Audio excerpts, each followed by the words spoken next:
Hello everyone, welcome to God Mode's Friday night D&D game, Lucent Odyssey, that merges Dungeons & Dragons along with Oregon Trail. I am Jaso / the Wizard / the DM, GM, MM, whatever you want to call me. Who else is joining me on this beautiful, fine Friday evening? Hey everybody, it's Luke. I am playing Lincoln, who is a Fey Wanderer Ranger, Warforged. What's up, guys? My name's Kevin, and I'm playing a Kalashtar Druid named Time.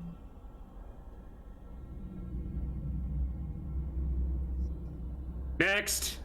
I think he's lost there. Uncle Jimmy's not gonna be here tonight.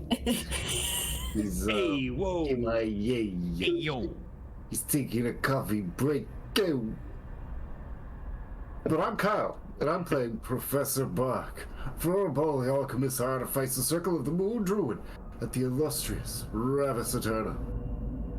Oh, There we go. I knew it was coming too. Hey guys, it's your girl Amanda, and I'm playing Opie Stickyfoot, a human swarmkeeper ranger, and also a warrior now. I was told by the Lord of Toads, so it must be true. Hey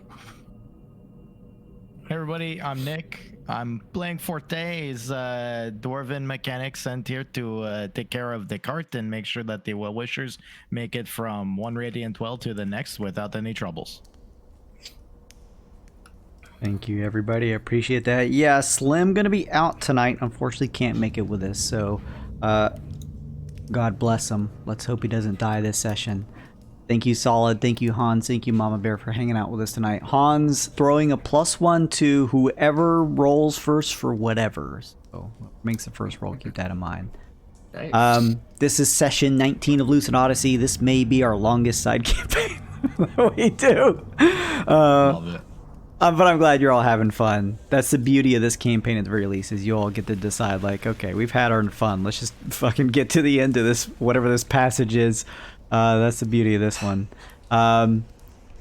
Thank you so much, as always, to Amanda Ott for the character art. Everyone here is done up beautifully by her. She did an amazing job and rendered them incredibly well. Make sure and go give her some love. Go follow her over on Twitter. See if she's doing some commissions if you want to get your own. We are doing Twitch channel points here in the channel, so those of you may already know. Those of you who don't, as you're building up Twitch channel points, you can use them. You can see them down below at the bottom of the chat. You can use them to give +1s to people, and you can use the elated or forlorn condition. Either of the two. It will affect a random character, and they will randomly get that condition and will stay on them until either they roll a 4 or a 1, depending on whatever condition you give them. So some fun stuff there. We use stream stickers, and this campaign is mixed with our Oregon Trail stuff, so there's a whole lot of weird homebrew rules. So if you're ever curious, like, what the hell are they doing? How do they do all these rules? Then you can always just punch in !rules. That'll take you over to our sort of God document that goes over all the homebrew stuff that we use for this campaign, so you can follow along with us. Distils, thank you so much for lurking. I appreciate it. Happy to have you again. Thank you so much. Solid says, I booted enough points from the Weirdkin streams. There you go, Solid. Yeah, you've been hanging out with us a lot, so you got some points. Excellent. That is really it. We also play a mixture of Dungeons & Dragons and a monster battling and raising experience Monday through Thursday, starting next week, happening at 10 a.m. on. That's called Weirdkin. You can go check out those details. Thank you for punching that link to the chat, Kevin. That's it for my housekeeping. We're going to run the intro while I hand out some inspiration cards, and we're all going to give a nice little roll to see who wants to give the recap from last time. So give us just a second, everyone. We'll be right back.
off-season goal. Have everybody back. He's carved one long hole down the entire neck of Jeffrey.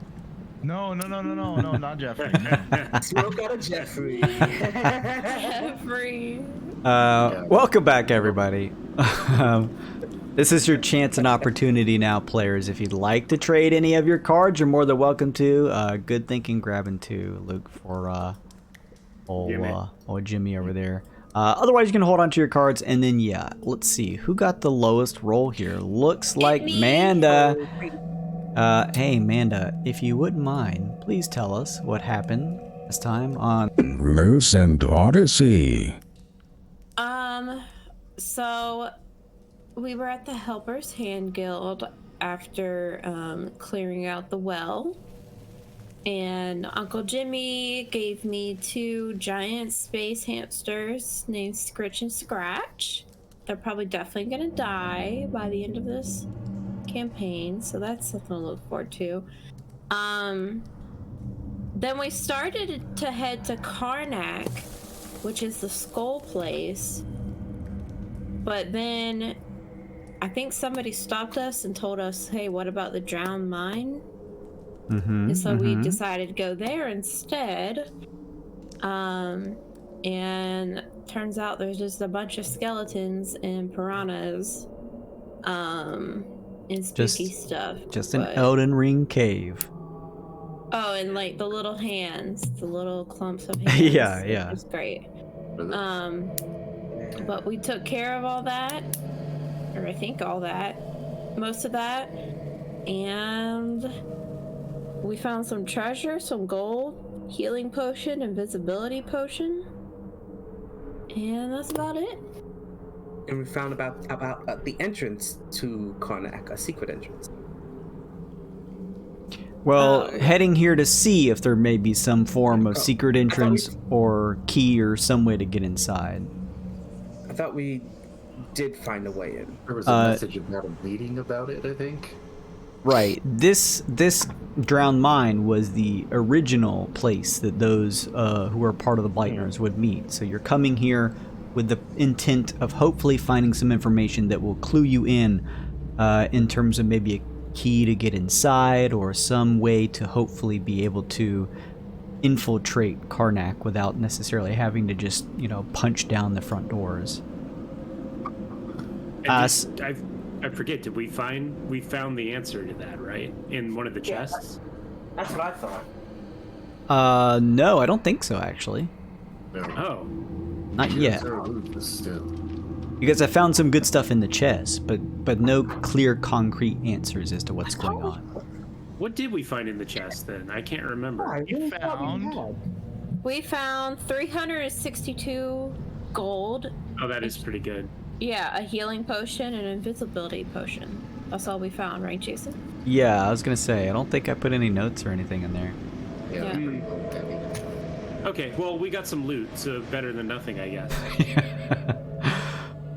All right. Have we explored this whole place, though, Jason? No, if you'll look to your right, there is an area that... I switched from the dynamic lighting because it was making all of our computers slowly melt for some reason. Good old Roll20. So, the space heater. yeah. Now the stream should be running a little better. But yeah, where you all left off is you had just sort of checked out this drier area over here that kind of builds out and up out of the water, and you feel as though you've explored a good portion of the sunken mines here. You just haven't explored the area a little over to the right side. So with that, you had just finished clearing out and grabbing any of the items that were in this area where a few undead skeletons remain, sort of standing and either watching, guarding, or maybe just roaming around. It's unsure. You just made quick work of them and pushed in to grab what you could, which appears to be some good stuff. Opie still has a couple of his frogs still alive. We still have Inky here, who's still alive. And let me get plates. We have Clyde. They're alive. Somehow. Little babies. All right, do we want to go explore that other area then? Yeah. It hasn't been an hour since we started exploring this yet, right? I don't think so. I'd probably say, you know, outside of the battles, which are always pretty quick, you probably spend a little bit of time, so maybe 20, 30 minutes, but not an hour. Okay, well that means Pass Without Trace is still up, so Lincoln will trail behind Opie and Uncle Jimmy for that stealthy bonus. And then it looks like you have control over Uncle Jimmy, right? I do. Okay, cool. I Just do. wanted to make sure. Yeah, I don't know why, but I do.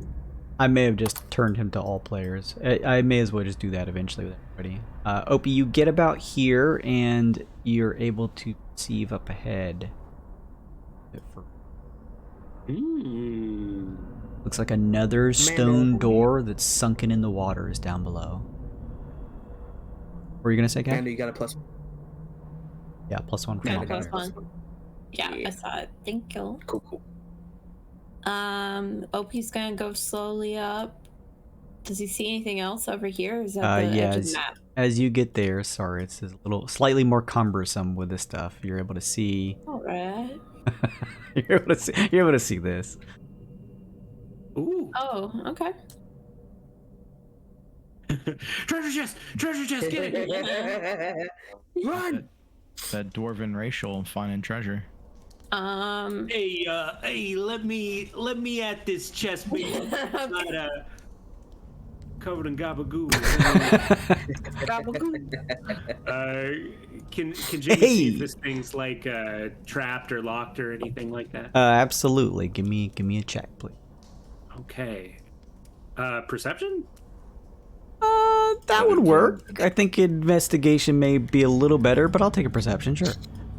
Okay. At advantage, I'm getting aided by somebody. Okay. Perception advantage, yes. 21. 21.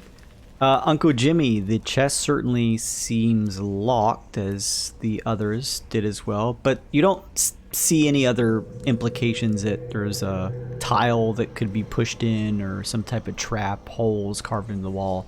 Nothing else that seems dangerous that you catch with that perception check. Well, let me get an old sleight of hand with these thieves' tools in here then and try to unlock it. 27. Wow. Rogues. Damn, yeah, Uncle Jimmy. We need more of this for my Tuesdays and Thursday groups. Good old rogue. Uncle Jimmy sort of like crouches down and pulls out the thieving tools and sticks two of the small little pieces inside of the lock and begins working quickly. And with deft hands, Uncle Jimmy, you make short work of the lock. You hear it pop open. Inside, as you open the chest, you find the following. You find a number of what may at one point been clean robes, although the dampness of this area has seeped through the chest some, so they have a little bit of a moldy smell to them. Not strong, but you're not sure what you could do with these. As you kind of peruse through them, just kind of pulling them up to see what's underneath, you see a stashed pack of what appears to be an additional 250 gold pieces. Dang. Add it to the party pot. And next to that appears to be a small wooden case, and as you open it up, a scroll inside. As you take it and unfurl to read, it says the following.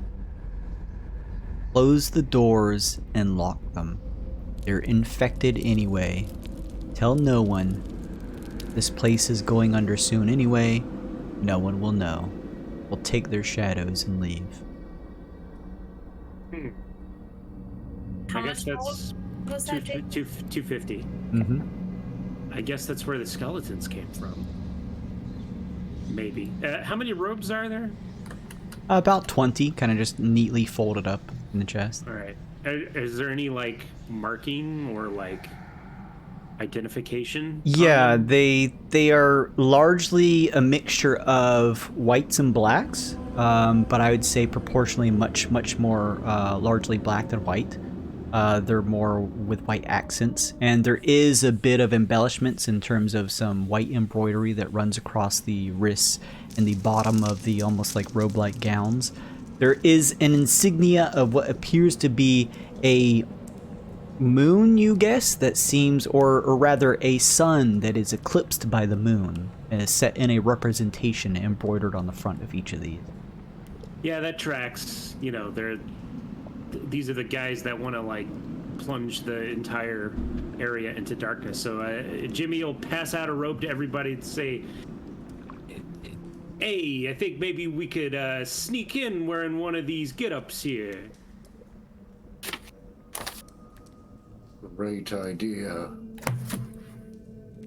I don't know how Lincoln is going to. That may be a little harder for Lincoln. I guess I can walk on my knees or something. Could be some sort of conjured being from what they are trying to accomplish. You could put me on your. Uh-oh. Uh, Amanda? Oh no! Maybe she's just trying to. No. Maybe she's just trying to do a time. You hear me? Yeah, we can hear you now. That's weird. Everything stayed completely normal on my end. oh, you froze for a good like 10 seconds for us. Yeah. Oh, that's weird. Good old Anyway. Discord. You could put me on your shoulders, Mr. Lincoln, and it could be like you're my body. But It's like That- one big person. that would just make me appear taller. That's more conspicuous, not less. I'm already too tall. It's okay, I'll just crouch down. Maybe they'll think my skull is a mask or something.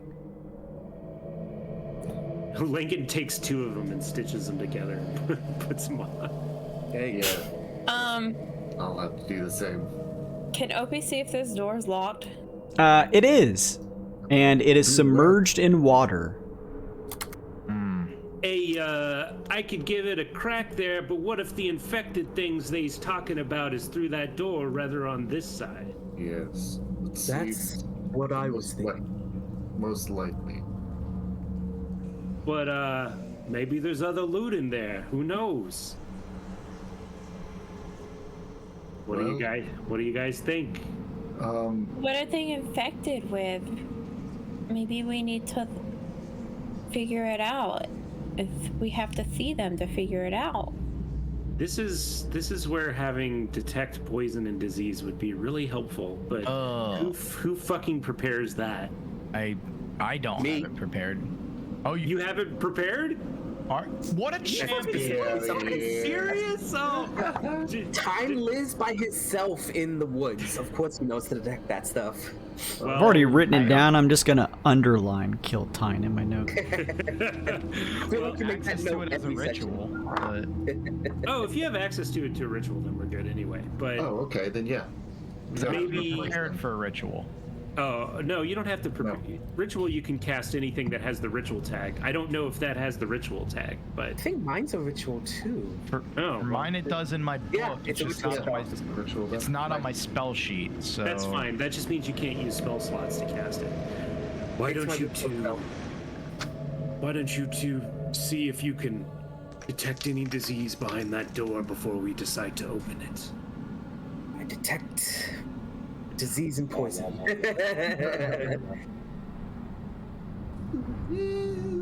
So I get to cast that for free. It doesn't take a spell slot then. So If you it's, get 10 minutes. 10 minutes if you cast it as a ritual, Oh. you know. I'll just cast it as One a. action, 10 minutes, concentration.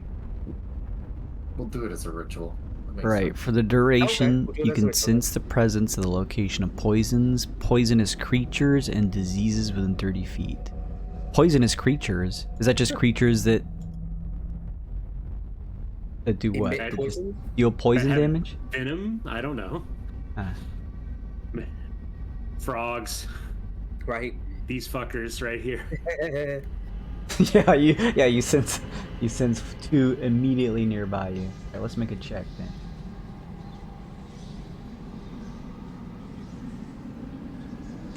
Well, let's see. You identify the kind of poison, creature, disease. Yeah, I was gonna say it's not a check. I know they're there. I can identify. Tyne. Using this divination ritual, casting it over 10 minutes, you begin to sense something on the other side of the doors. It's a sensation different from maybe the others you've received when casting this ritual. Out in the wilds, sometimes you've been able to detect if a particular bush or bushel full of berries has poisonous, portions as a part of it. Here you get something slightly more subtle. A sensation that there is some form of danger on the other side. In fact, a disease-like danger. But it's more subtle in its, in the sensations that you receive back. The details that you get about this, sensing it using your ritual, tells you the following. The area up ahead is not directly disease-ridden. However, there is something affecting the area up ahead that may eventually grow as a disease with time. Something's festering in there then. Or it's Last of Us spores. Oh, we don't need masks. We're fine. What do you all think? If we open the doors, we could risk spreading the disease, but we also might be able to destroy whatever's in there. Did it feel like unnatural in any way, Jason? Like an unnatural disease, like dark, like magic type of disease, or just like? No, actually, I would say it feels natural. It does feel natural. I don't feel it's something insidious. It may just be a natural thing. I guess we should leave it. I guess if we just leave it, there's no real danger of it like causing an outbreak or anything necessarily. Unless it seeps into this water and then the water gets out, but it would have to filter through stone and bedrock and everything to get back out. Locked doors don't stay locked forever. And we're already underground, so I mean, like... It's true. Somebody else could just come in here now that we've cleared everything out and open it. I found a veritable wonderful well I could set up right at the outside of this drowned mine. There's so much clean water in there. I mean, Lincoln thinks we should go in, but Lincoln's also immune to disease, so... Yeah, Lincoln doesn't. You know, your mileage may vary. Don't I have... table... Is there... No, I mean, don't we're here have... already. We're here, we might as well. I'm pretty sure I can clear stuff like that. I also have lesser restoration, which can end one disease or condition. Yeah, same. Well, then there is nothing to fear. I'll lead the way if Jimmy opens the door. And I guess unless anybody says no, Jimmy will try to open the door. We might as well try it and get this disease golem out of the way. Oh, actually, what's the door look like? Is there room to like squeeze in and around it or something like that? Their big quarantine sign on it, you know? No, there's... Dead inside. Yeah. The door's underwater, so it's a bit difficult to see underneath the ripples here, but you're able to notice it. Like the other doors, the walls here, it's almost like not only did the walls collapse down, but like the entire portion of some of these hallways just, built on this swampy ground just like dropped down. And the same here, the ceiling is dropped down deeper into the waters, down about 10 feet. And this stone door would normally just be like a regular stone door that would just completely cover. No open inches or spacing for you to get by without maybe some magical or special ability. And you can kind of see it rippling underneath the submerged water. You'd have to dive down to try and open it, or if you have some other means to do so. But yeah, look, it doesn't look like there's any easy way to get your way around. Don't dead open it. Have had her long arms. I mean, yeah, Uncle Jimmy will dive down and try to give it a shot. Okay. Uncle Jimmy, you dive down into the waters and begin to work the lock. Dang, Jimmy's got a -1 strength. He's fucking jacked for a weakling. Also, you got a +1, by the way. Jimmy did? Luke, you did. Oh, sweet. Oh yeah. 24, Uncle Jimmy, taking maybe 40 or so seconds. Just as you've hit maybe about halfway and holding your breath, you easily work, man. This is your profession, more so than any other, and you do it with great expertise as you work the lock, and you can, even under the water in somewhat of muffled silence, still hear the familiar pop as the door comes undone, unlocked, and able to be opened. It's you've done this once or twice before, Jim. Oh, I always have to, unlock some doors that get stuck occasionally down at the old deli, the Union Deli, we'll say. Of course. And since Lincoln's immune to disease, he's cool leading the way. He can also swim and doesn't need to breathe, so makes a pretty good scout in this scenario. Okay, Lincoln just... Oh, go ahead. No, I was going to ask if you want me or Buck to go with you, since we could transform and swim. I can't Do you- swim. Okay. Oh yeah, that's me. Okay, well let's go then. I'm sorry, do we have any sense that the disease is airborne? Did we get any sense of that? Jason? I would say that you pick it up coming from up ahead, but you can't tell if it's airborne or not. I don't think that the specifics of the spell will give you that information. Okay. Well, Opie's gonna have his breathing bubble on, so just in case it is airborne, Sure. I don't think he could get it with his breathing bubble. Now, are you sure you want to wear that? Because if you're wearing that, we're not going to be able to see your face, and we really want to see your face. We're paying. Paying a lot of money to see your face. We hired you specifically for this purpose, in fact. For your face. These are Last of Us jokes, everyone. All right, let's. Lincoln, you just sort of like do the kid thing. You walk down, deeper and deeper, just sinking into the waters and putting two of your bony hands against the doors. Don't dead open inside. You press open. Up ahead appears to be the walls sort of covering the top. So you'd have to continue staying underwater to search these next two rooms. Appears to be a collection of bones and soggy old pieces of clothing and cloth, and probably some very soggy equipment of several dead skeletal bodies that are piled up at the bottom of this water. Okay.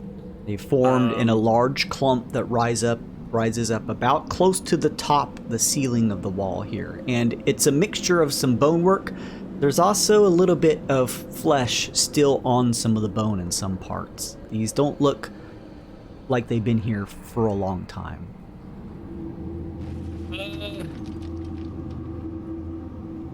Are you good at identifying if these things are still alive or not?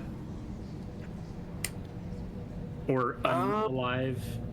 I mean, I have a decent medicine check. Maybe before I go swimming in there, we should see if they're down for the count. Would you like a protection from evil and good? Doesn't that cost money to cast? I don't know. I mean, I guess we just got a bunch of money. We should see if Holy they're water. We should see if they're actually going to attack us first. Yeah, give it a check.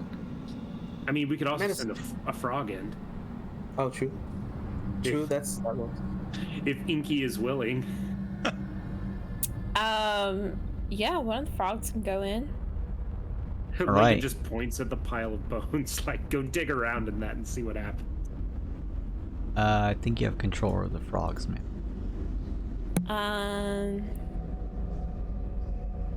Yeah, Inky goes in. I don't know what he can do. What do you want him to do? Just dig around and see if any of these fuckers are undead or if they're all like dead. Pretty much he's bait. Yeah. What kind of roll do you want for that, Jason? Just give me like just like a standard athletics check as he tries to grab at the bonework that's kind of clumped together here with lots of algae and stuff, and kind of pull them apart to just kind of see what's around in it. Athletics is strength, right? Yes. I think that should roll. But I'm just gonna do it this way. My roll 20 is so slow. Okay, that's 17 then. Nice. All right. Lankin, you watch as Inky does the frog kick past you, swimming over to the clump, and puts two of its large round fingers on some of the bonework and just kind of uses its longer back leg, kind of begins pulling against it, rending some of the bonework in this pile free a little bit as it begins to dig a little. It digs more and a little more, and it sort of begins to form a small hole in the pile that it starts to sort of like stick its face into and kind of kicks its legs a little further to see what's inside. no. And then you watch Lincoln as Inky is pulled inside as it kicks its legs suddenly and disappears. This all happens practically in silence underneath the water as you just see a cloud of algae sort of disperse and the bonework slowly kind of falling back to the ground. Oh no! Oh, Lincoln's gonna swim back and pop his head up and say, "Inky has been devoured." Poor frog. Shall we try to lure whatever is inside the pile out here, or attempt to strike it underwater? There may be more clues inside this room. How do you think we lure it out? I don't know.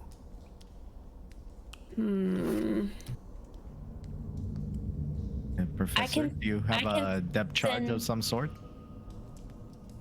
Or I can send in Clyde as bait and he can come back out. If you think that will work, and it looked like Inky got pretty fucked up immediately, so I don't know if that's a good idea or not. We don't have any like leftover explosives or anything, do we? Let's see. I don't know. Jimmy does. Jimmy has like 3 sticks of dynamite, I think. Oh my god, does he? Hold on, let me look at the inventory. Don't you remember, Jimmy? I told you they're not candles repeatedly. Oh, yeah. I mean, I don't see anything like that in his inventory. I'm trying to find... He doesn't have it under other possessions or anything like that. Yeah. Is it in the cart inventory by chance? It's like I don't think so. Maybe Yeah. he used them already. I mean, Lincoln's okay, like, going in there and just stabbing the pile of bones until something fun happens. But I don't know how keen you guys are for fighting something underwater. That's a good question. I could try to stab it and then come out. Yeah, I'm just wondering, like, is it gonna come out, or is it just gonna stick in there? I mean, maybe. There's only one way to know. Only one way to find out. I can give you my fishing rod, Lincoln, if you want it, and then you go fishing. I'd prefer to stab it. Um, All right, I'm gonna do that unless anybody's got a better idea. I can offer Tyne, since you can swim. Could we- I can give you bark skin, which will. He says something that, in character, I couldn't figure out to say. AC can't be less than 16. So when you're in your animal forms, you get like bonus AC. Nice. Or if we, true, I could do that. I mean, we could, if we want to be simple, just tie a rope to Lincoln, just pull him back if we need to. Oh well, that seems dangerous. What do you guys think? I mean, you could tie a rope to me if you want. I don't care. Okay. Good idea as me, yeah. Lincoln What do you guys think? ties a rope around himself and gives the other end to, I guess, Forte, Yes. who is the strongest amongst us, With the 14. with a 14. Oh shit. I mean, I'll Tyne, go with you, I guess. yeah, Tyne, you're Yeah. welcome to come with, but I'm just gonna like Leaf shot. go here and then strike, and then if there's any movement, I'll try to move backwards, you know? Well, maybe I won't transform right away, just in case you can just come right back out, because I don't want to block you. Okay, so you kind of standing at the edge, seeing what happens. Yeah, I can always dive after you. Oh, him. Yeah. I have to. Yeah. I'll give you bark skin either way, so we don't have to screw around with that. Okay. For 1 hour, your AC is 16. Nice. Lincoln, underneath the water, you hold up a bony arm, pulling your elbow back, and with a bony dagger, you just jut it into the hole that Inky was pulled into. And as you push into the hole, you see a small cloud of what looks like reddish beginning to filter through some of the bonework. And as you do, the bones begin to shift and shake. And bursting out of the bonework is a massive creature, its maw opening wide and its tongue sharp and covered in what look like thorny materials begins to push out of the pile and come your way. Everybody roll me initiative, please. I want your teeth. I want your teeth.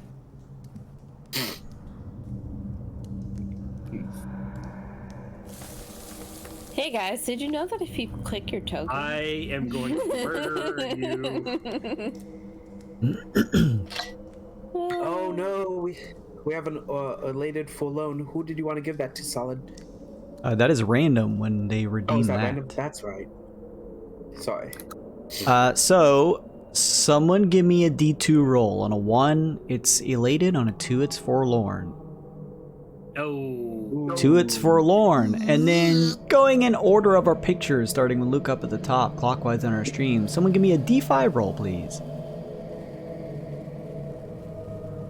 All right, Professor Bark rolling a 4. 1, 2, 3, 4. Professor Bark, you are forlorn until you roll to get rid of it. Solid. Hearing this noise, this stifled noise underwater, Professor Bark, you're unsure what's happening to Lincoln, and this fills you with a sense of dread as you become forlorn. Give me just a second. Let me make a roll here. I wanted to make sure and take care of that first. Oh, well. I knew it. The depths are nothing to be trifled with. You stay out of there. There's evil in there. You know, I didn't expect my level 6 feature of gaining a swim speed would come in useful already. But it certainly has. Clyde is up first. What is Clyde doing? Yeah, come on in, Clyde. Water's fine. Awesome. Clyde? Awesome. Clyde is practically useless against this big thing. Oh no. So I think I'm just gonna leave him in here. Here, I'll leave him at our backs just in case something comes up behind us. Sure. Okay.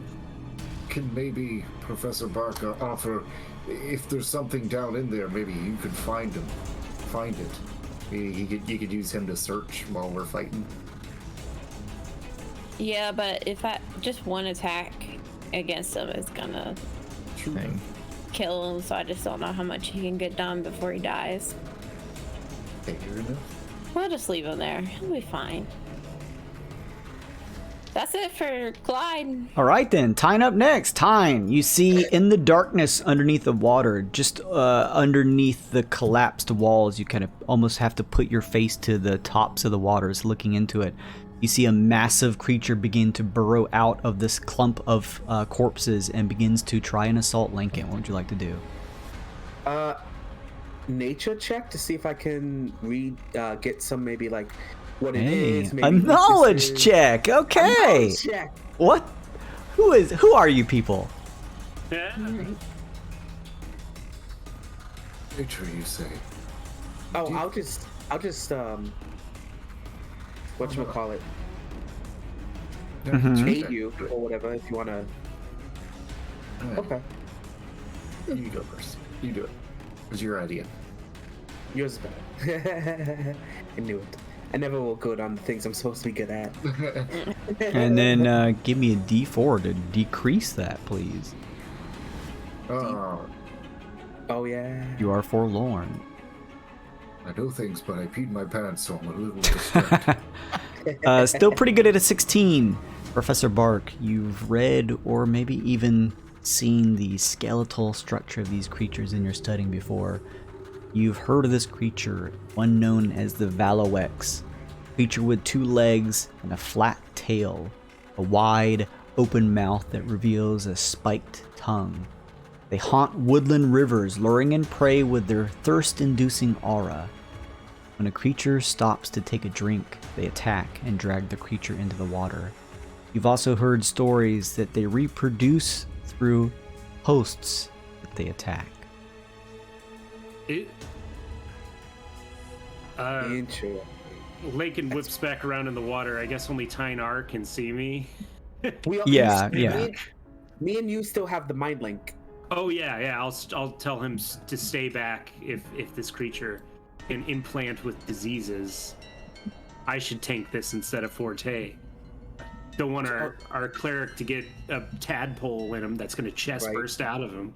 We've already had this issue once. As you think about that, you all did find that corpse over in that open area with those undead skeletons. It did seem to have the open, broken rib cage. Oh, yeah, I forgot about that. That makes sense. Makes good. I would ask Lincoln, if you're gonna try to lure it out? Or actually, I don't even know if it can fit out. I don't think it can fit out here. We have to kill it in its lair. Should I assist you as a shark, or? That sounds cool as hell.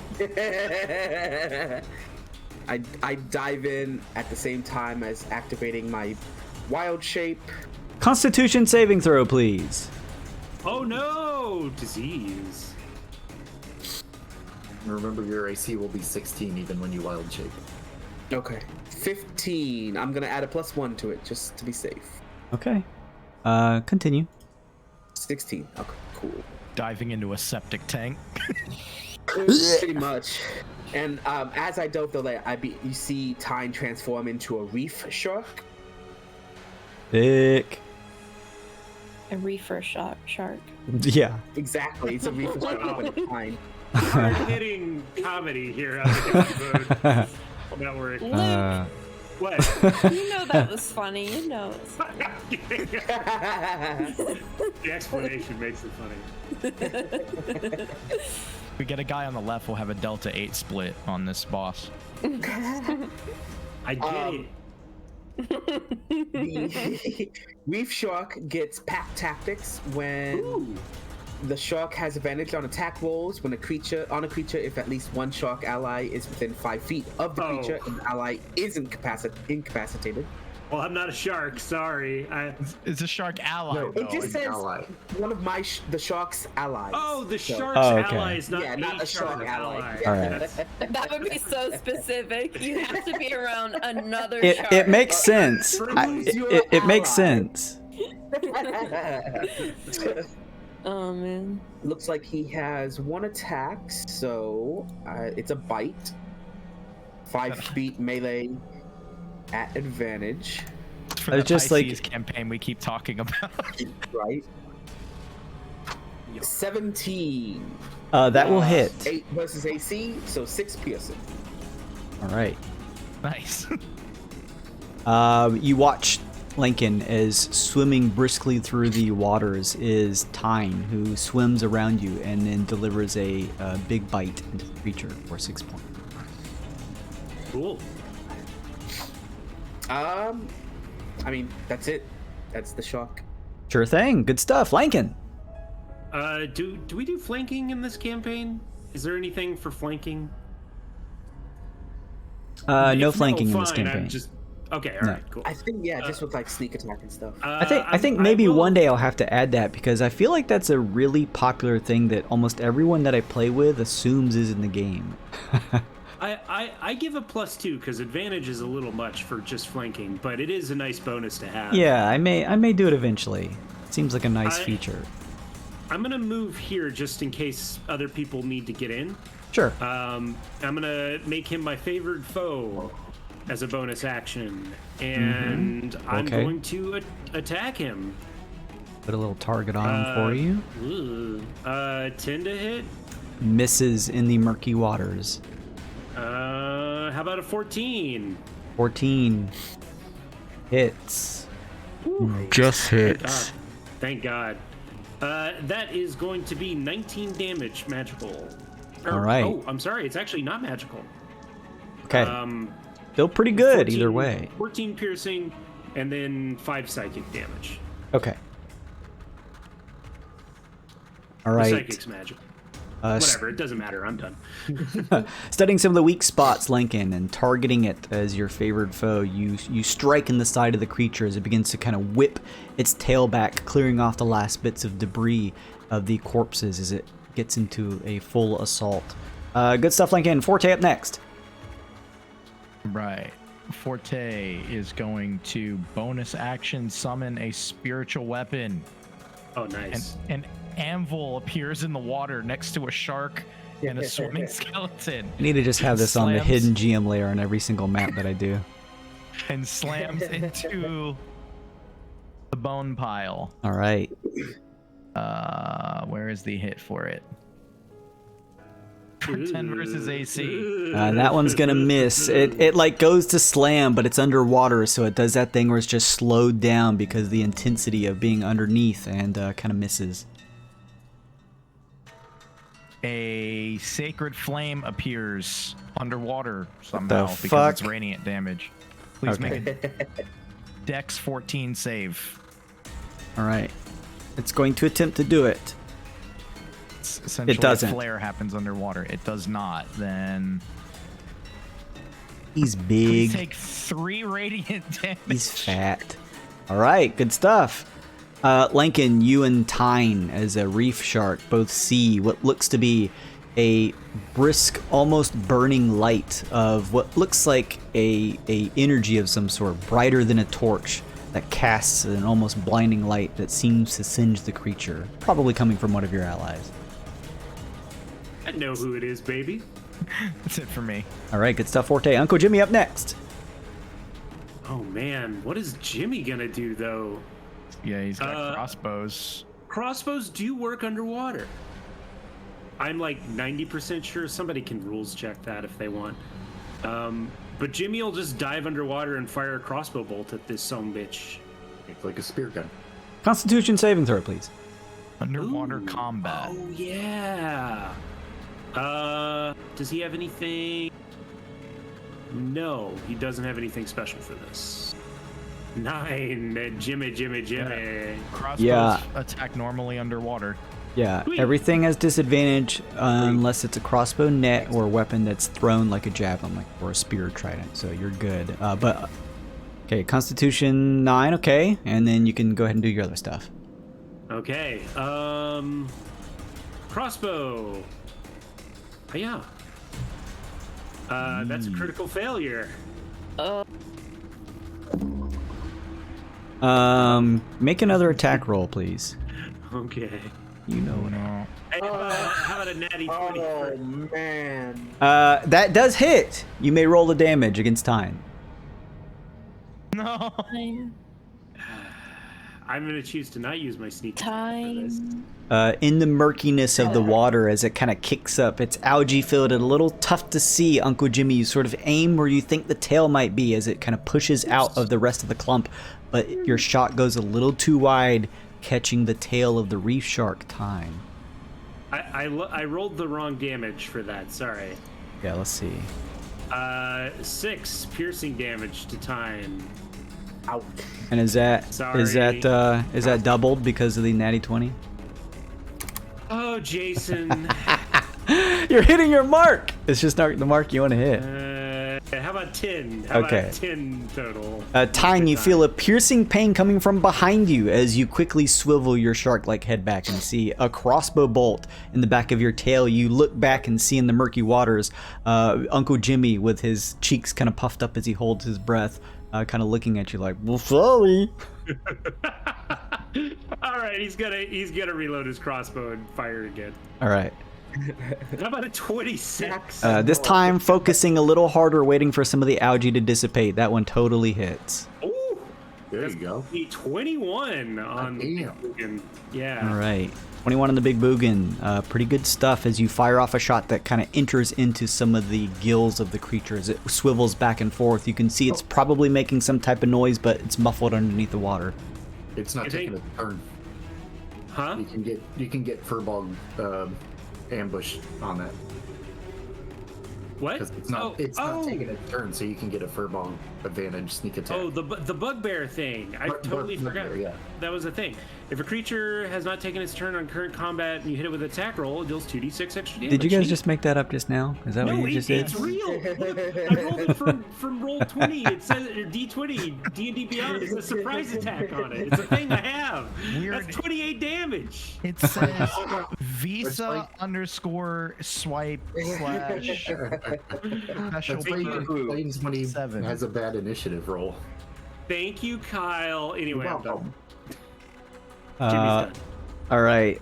Yeah, Uncle Jimmy, taking a little time to focus and realizing that the creature is not yet moved, decides to take a well-aimed shot, and gets his bonus from wearing a bolero hat and gets to deal extra damage. It says it's a thing that exists. Look. Okay. all right. I will leave you. All right. Good stuff, Uncle Jimmy. Up next, Opie. Opie? Doorway. Oh, okay. Can you all hear me? Yeah. froze Yeah. again. You froze again. You froze Sorry. again for a second. That's so weird because like I have like no indication of it like on my side. I saw you smiling on your cam, and I said, "Oh, Amanda's chummy and happy." And I said, "Amanda," she just kept smiling. Can Uncle Jimmy move out of the doorway so we can? Why didn't you ask me to do that on when it was my turn? Because I froze. he can do that. He can do that since you're right after him. Yeah. He does that. Y'all are so mean. Okay, are we trying to lure this thing out, or Well, it can't fit. It Just can't kill fit it. out. He Oh, looks that's pretty true, big that's now that true. you see him, Opie. Yeah, he's kind of big old boogan. a big old boogan? Mm-hmm. A booga booga. When something is restrained, Yes. does it like have any Gotcha. what happens to it? Like, does it have disadvantage or anything? Oh, Restrained is very good. It Yeah, is very good. restrained. I don't think it's Nice. disadvantage on their attacks, but I think speed is 0 and It everyone is. else has advantage attacks. okay, It then is- it is disadvantage on their Oh, attacks. really? It's Yeah. yep. yeah. And on dexterity saving throws. Grappled is the one Damn. that just does 0 speed. Well, then I think what Opie's gonna do is cast web Oh, yeah. Oh. inside here. Now, it's a 20-foot cube, but can he make it smaller if he wants? No, unless it specifies in the spell. It's going to be 20 foot, so you have to be a little tactical where you're trying to place this thing. I don't think there's whole anywhere you can. Yeah, it's the It's whole little room. I don't tap- think there's. Yeah, that's going to cover the whole room. You can still do it, but it Even will... if the point of origin is allies. up top there. Yeah, it's still even then. Oh no, it's a 20-foot cube. It's not. Yeah. Well, is that still the whole room? That's still the Yes. whole room. That's still like the Okay. whole room. And then someone... Yeah. One of you roll me a d2, please. There's another elated forlorn Oh condition. no. And our no. feelings in this fetid pool of gross. Who's it for? They should roll it. We don't know yet. Okay, roll 1d2. I'm rolling it. Okay. Oh baby, it's the good one. The elated condition, and then give me another d5 roll going in clockwise order. D5. All right, 1d5.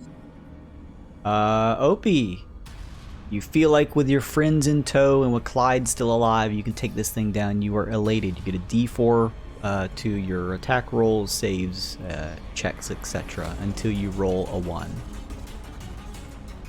Nice. Well, Opie's gonna cast Fairy Fire in there. Okay. So, it has to make a DC 13 Dexterity save. Fails. I'm guessing it's not very dexterous. All right, cool. So everybody has advantage on attacks against it. Oh, sick. Very Covered nice. in the fairy fire, so we'll do a little net thing. It's not restrained, but the net is for. In fact, we'll do this. instead.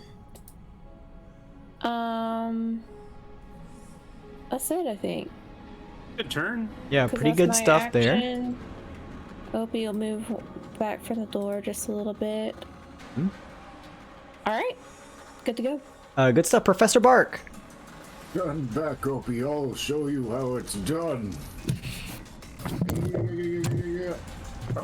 Sorry, y'all. Okay. Alright. I'm going to Ray of Sickness this puppy. Okay. Yeah. Wha-bam, 22 to hit. That will hit. Nice. Wha-bam. It has to make a DC 13 Constitution save.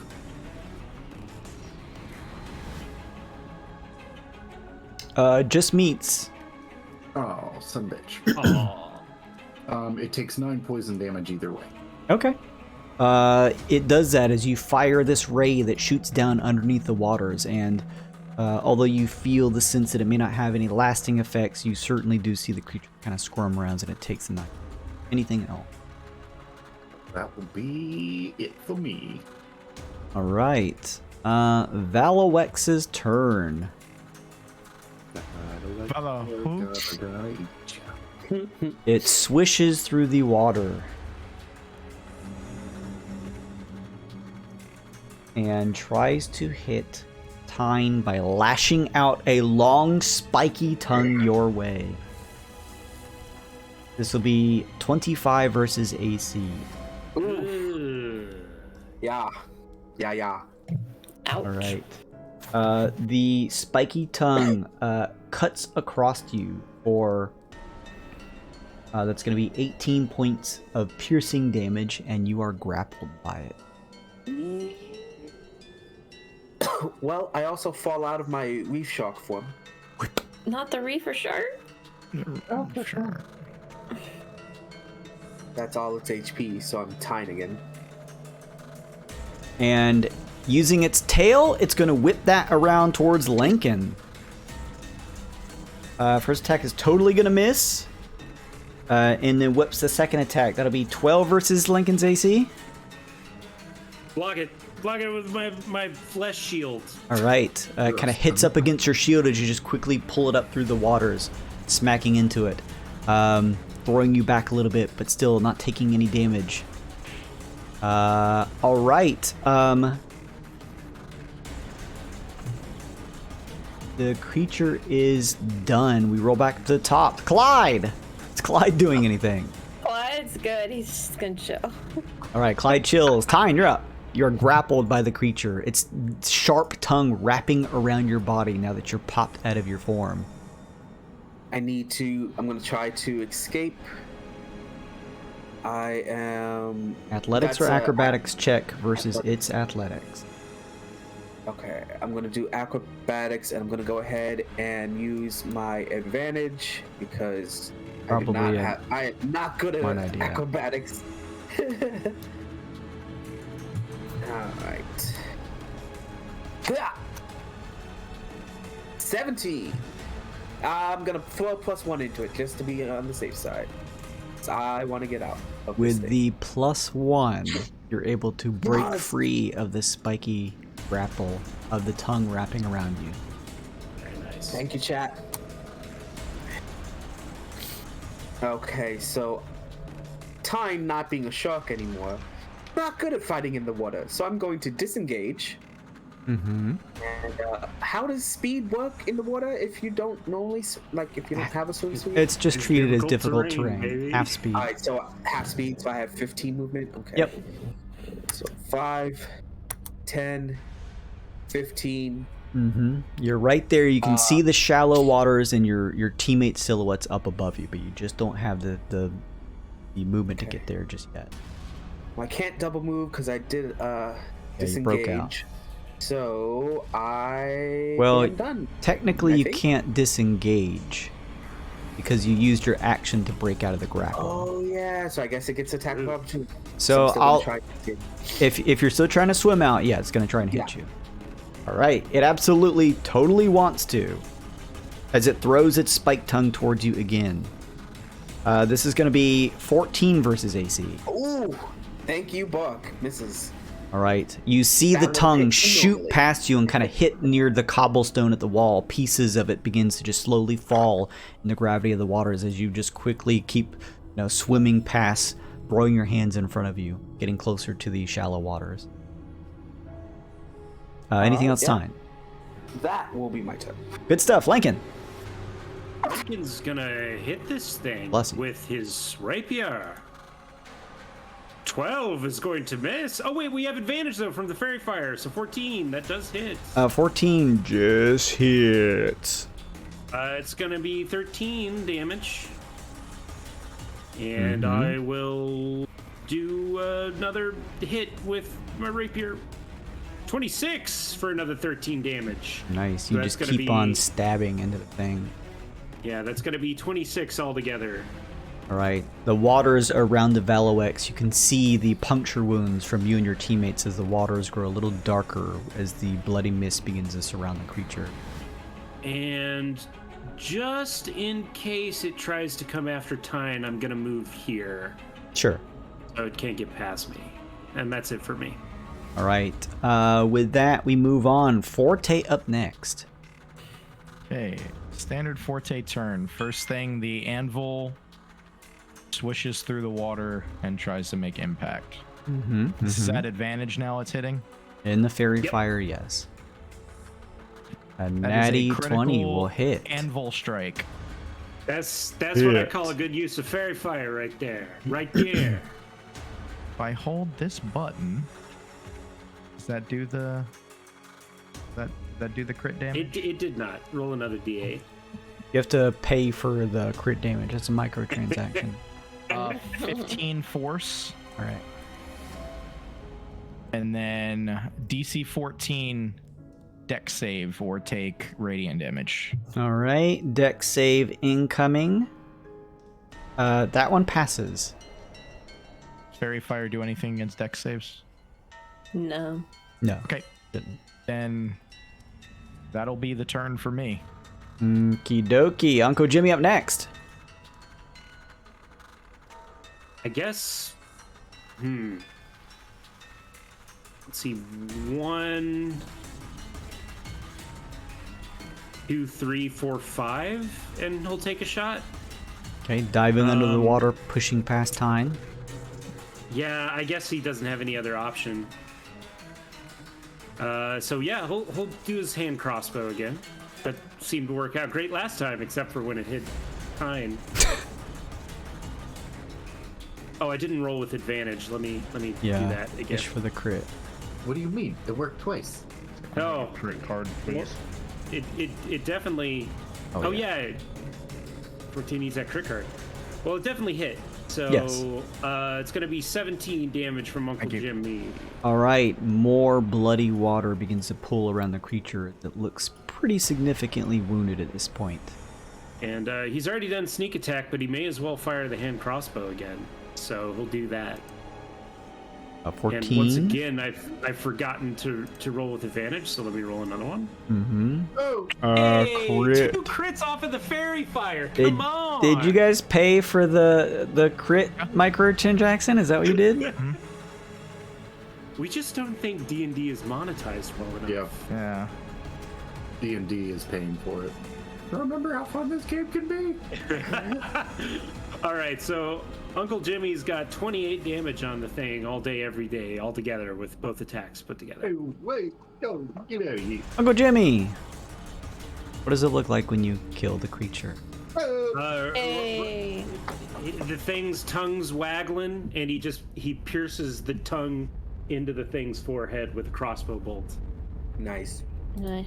With a wispy trail of cloudy red blood that pulls out of the wound, the creature begins to slowly descend, falling limp underneath the waters, laying on top of the collection of corpses below it. It's dead. Jimmy quickly scrambles out and makes like a histrionic, exaggerated. Oh, it was gross under there. Hey, somebody give me some medicine or something. Hey. He doesn't even know if he's diseased or not. I don't know, but I was down there and it was really gross. Hands you a stick and says, hold this, for 24 hours in that, special place. And it'll clear everything up for you. All right, he puts it down his pants, and now he has a stick in his pants, I guess. That's the thing that happened. Hey, thanks, Prof. You're all right. Finger gun. Wives tell us. Big long-handed, long-armed finger gun. Spaghetti arms. Turn it to medicines, everybody. And I guess It's Lincoln holistic is. healing. Sorry, what? It's holistic healing. Hey, I don't care what kind of istic healing it is. If it works, it works. Lincoln will take a couple of teeth off of this thing. What is this thing called? A Valowex. Valowex. You're gonna have to put that in chat because I don't know how to spell it. This sign Yeah? won't stop me. I can't read. Oh, Valowex. Valowex fangs. Cool. And I'm just gonna search these bodies down here. I see there's one covered in rocks and shit over here. I'll start with that one. Clear off the Lincoln, rocks. yeah, you don't need to make a check. Being underneath the waters here, not really caring because you don't breathe, so it doesn't really matter to you. It's a little harder to see. It's low light here, but you're still easily able to kind of clear off some of the cobblestone that covers this corpse. This corpse seems to be a little more preserved than the others and kind of wears steel armor, although most of it bent and dented and scraped, either from the attacks of the creature or mayhaps some type of collapse on the walls here that may have hit and bent the metals of the armor. As you take a second to study the corpse and see if there's anything good on it, give me a perception check at disadvantage, dark under, unless you have some type of special vision. I don't. I'm just a skeleton. Okay. I don't even have eyes. It's a miracle I can see anything. I think with your vision especially, maybe a little bad. Oh, 13, which is not terrible considering I Yeah. have like no perception. So It's sort of fuzzy enough under the waters, but with the recent debacle of you sort of getting your eyes kind of burnt out by the radiant light of the well, it's even more kind of out of focus, but you just sort of mostly use your hands, just run them across the body, trying to grab at anything. You grab at what feels like a satchel, but as you open up the top of it, you just see it tear off as the nature of it being submerged in the waters have likely sort of eroded it. You open it up inside, and there's not much in there. It looks like there's a bunch of scrolls and things, but at this point, as you go to grab at them, they almost sort of just dissipate in your hands as they sort of turn into a cloudy mush. With your check, though, you are able to find a silver tube that appears to be a scroll holder and seems to be relatively tightly closed, at least from what it seems like. You're unsure if maybe water got inside, but either way, it seems to be the only maybe non-perishable item that you're able to find with that check on this. all right, I take the silver tube, and Lincoln's done searching because he can't see well, but anybody else is welcome to go in there. Just be aware that there's disease in that water. I take the scroll case out and I go to dry land and I try to open it so everybody can see what's inside. It takes you a second, Lincoln, to pull the top off, and with a little bit of force, you hear a resounding pop, and inside you can see it did seem to be securely locked and water was not able to seep inside. You turn it upside down, and slipping out is a small rolled scroll, and unfurling it, it seems to read as a note directed to the other Blightners, and says, "A warning to you all and a message for us all to keep in mind. These swamp lands are difficult to build on, and structures built there have certain inconsistencies and weaknesses in their formation. In Karnak, as we continue to build, we will not be able to fortify the west side wall. The marshy grounds make it so that if we put too much pressure there, it will sink. We have marked it with 3 skulls in a particular area at the base. Do not tell anyone about this. They could dig through and reach the basement portion of the lake." We have found our entrance. Yes. 3 skulls in the western front. We should all prepare to wear the cloaks in case we need to go incognito, but we should definitely enter through this western wall. Agreed. Sound plan. To the LeBaron, the wagon. I mean. To the That was- wagon and then It was good we went in there. Yeah. And we Nope. killed the thing. Built the thing, found the information we needed, got to play with the frogs. Discovered a new deep-seated fear.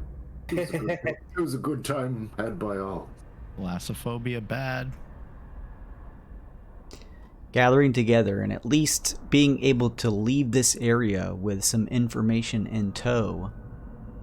The discovery of this place and running into this riddle that gave you the information leading here, just a completely random event. You all begin to make way, return back to the surface, and get yourselves out of this sort of dark and dingy place. As you do, you return back up to the top portion of the outside. You can hear the sounds of the marshland growing louder now, the sounds of the damp, cold, trickling waters, and echoing nature of the cavern being left behind you. You're able to press on, leaving that area and finding yourselves in the large portion rest of the Great Doldrum. The cart up ahead, you see the Phytoma sort of slapping its tongue out at the air by a swarm of gnats. What would you like to do? I think the plan was to use the sending stone and go straight back to the Sentinels. Yeah. And then just cut over due east to Karnak.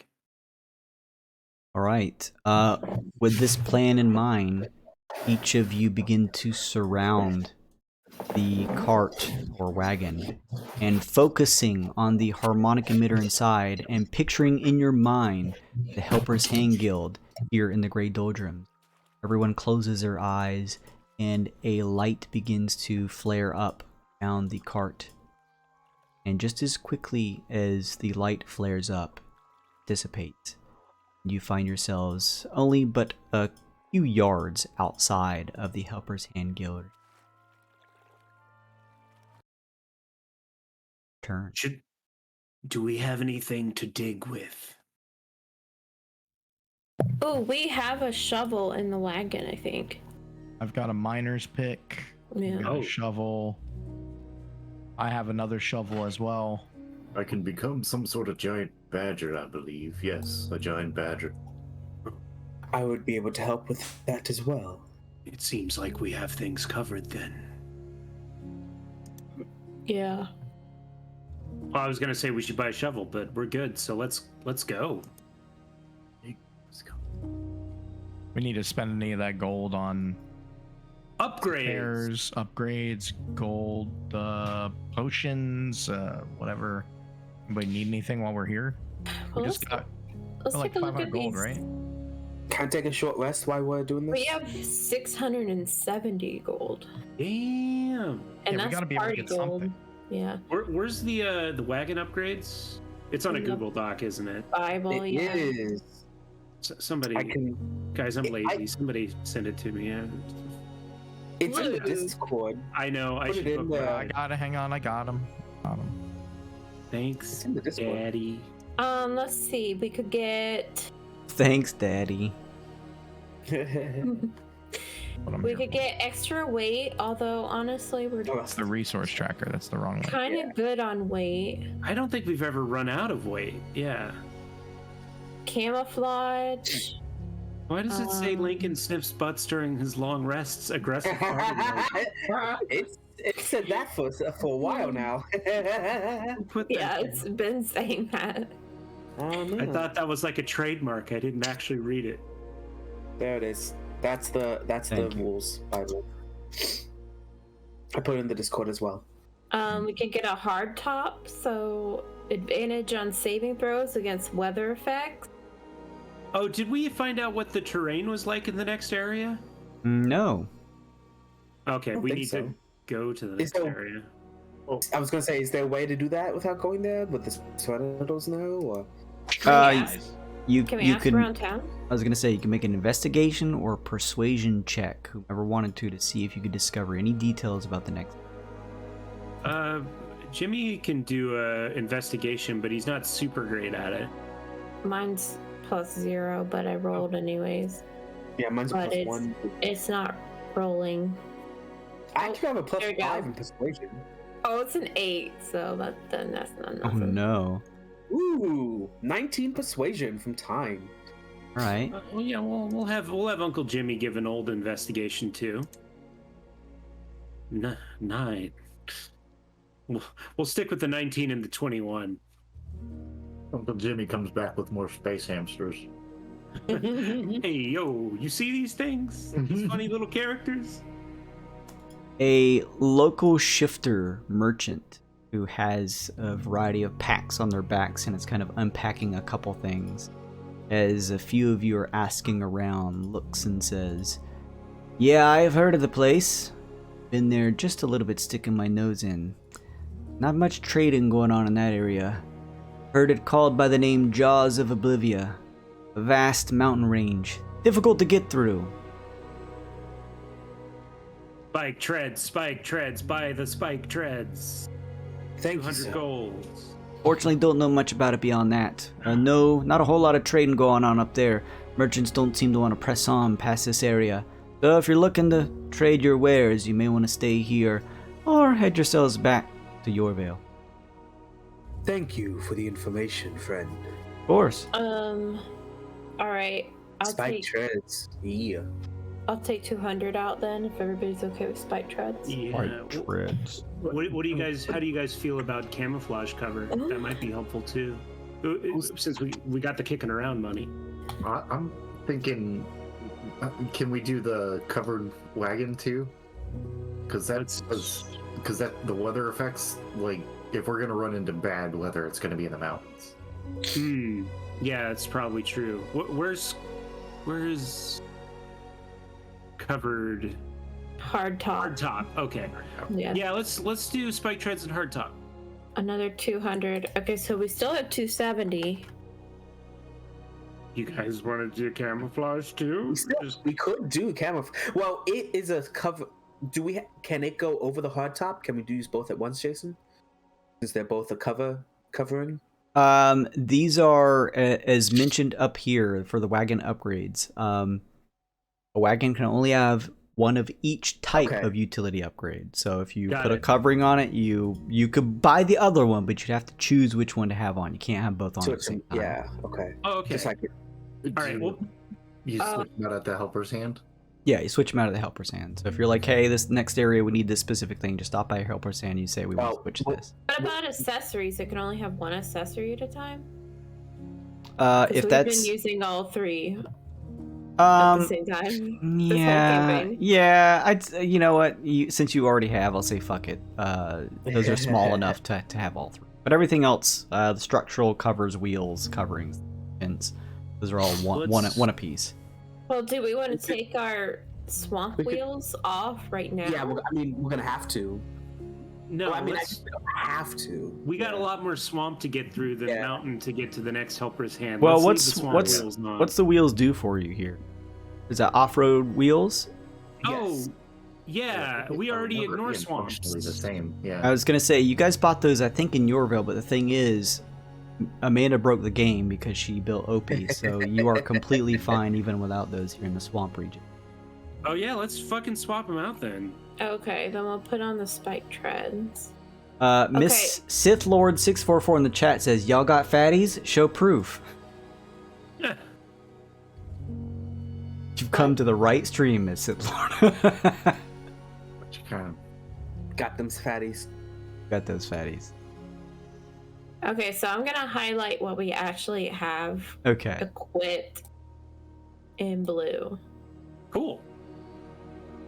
You guys may have come to a different stream than you expected. So we're just rolling through this swamp with like fucking spikes on our wheels, like we're in Wacky Racers or something. We could get combat plating if we wanted. What's combat plating? +2? Nah, fuck that. We got meat buckets. Meat buckets. Hard top is a good idea. We'll stick with that, and let's Autobots roll out the fuck out of here. Yeah. Well, we have to wait 24 hours technically for our upgrades to be installed. So do we want to just do a long rest here? Cool. Sure. Yeah. I'm down for that. Give them a We lot of get shit. first light after our repairs. How much does the inn cost, Jason? Room and board here for each person is 5 gold piece Each or for all of us? each. Okay. Just take 25 out of the party funds. Yeah. We'll charge it as an expense. Or I guess 30 since technically Jimmy's here. And Jimbo. Oh, yeah. Oh, Jimbo. All right, let's long rest it up. All right, Decided taking a long rest. I guess here's the question. You're about to hit on, well, let me see if it's light time or blight time. It's about to be blight time. Did you want to go ahead and rest it? It would take hours for a long rest. You want to just push it a little forward to go 12 hours to make sure you're traveling in light time. Yeah, let's just start. Yeah. You know, And then right if we at have light time. if we have anybody in chat, let's go ahead and get rid of these two. Okay. It was funny. It was funny when you first started, guys. Thank you.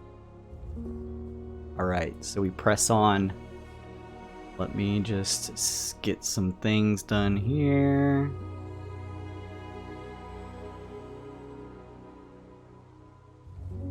All right. Deciding maybe it's better for you all to wait until light time. You go ahead and grab some rooms and rest for a full 12 hours, a little over, but close to it, so that blight time passes as you all gather yourselves each a room and rest up. As you awake, of course you don't have to make any checks to determine if you were sleeping on any hard ground or anything. Wonderful beauty of the Sacred Rituals and Helper's Hand Guild here. So that's 3 flux points, right? Yes, 3 flux points down. And will you have Uncle Jimmy roll a d4 for me, Luke? Just a D4? Yeah. Okay. Oh shit! I pressed the wrong thing. All right, no. Stop. Roll 1d4. 1. All right. Uncle Jimmy's strength score is reduced by 1.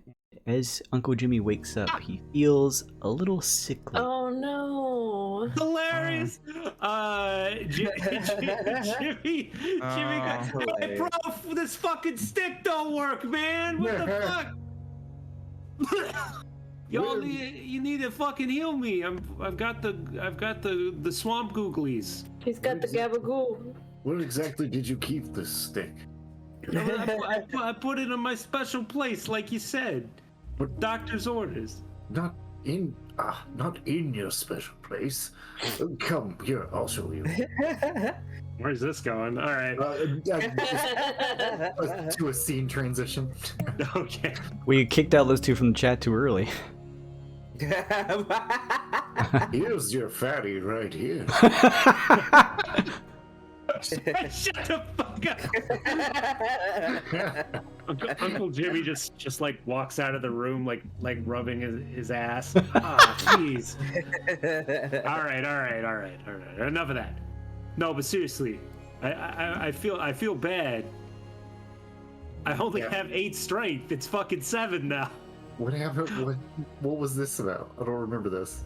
It was the swamp water down there with the big boogan. Yeah. The drowned mine we was just at. I told you I got sick from it. Oh. Okay. And you said to put the stick down my pants, so I did, and it didn't work. Right. Well. I'm confused. He's diseased. He's diseased from the swamp water. Oh, just from the swamp water. Yeah, he had to make a con I save thought- when he dived in to fight the big Boogan. Oh, I thought this was all Lark from the beginning. My bad. No, he was being Okay. serious. Shit. Oh. Jim, come here. I can help Yeah. you. We can fix that, Jim. Professor You're not Bork's gonna just tell me to fucking put with some him. leaves in my Yeah. fucking shirt pocket, are you? No, just take a hit of this. Oh my fuck. Are we doing this? Okay, he does Yes. that. He takes Smoke a little that. bit. He takes that hit. Yeah. The And creature, either one disease or one condition affecting it. Okay. Nice. Does his strength return, Jason? As you take a puff from Tyne's magical pipe, you breathe deep into your lungs, Uncle Jimmy. And as you do, sort of standing in the doorway of Tyne's room as he was waking up and sees you in this situation, you feel this lurching sense in your stomach, and Uncle Jimmy just pukes right there on the floor. Your stomach, Uncle Jimmy, immediately begins to feel a little better. And then Tyne, both you and Uncle Jimmy, as you look down, as gross as it is, within the puke, you see what almost looks like a small, tiny, round, somewhat translucent ball. Oh, there was there was an egg inside of me. I was gonna bust out. I was gonna have to pay child support. I cast how I was Shillelagh and born? mash it Alright, casting Shillelagh and just ending it on my quickly. staff. And just, Yeah, you just put it on your staff. Whatever was inside that thing, it is no longer. Uncle Jimmy, you still have 1 point less of strength, though after this restoration, you feel as though on the next long rest, you'll regain that back. Okay. Mr. Forte, is that how you were born? Not quite, but the metaphor works. Yes. That is how things are born.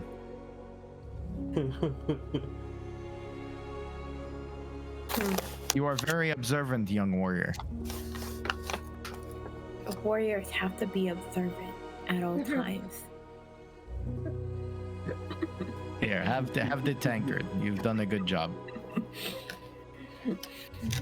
Opie slams that tankard. The whole thing.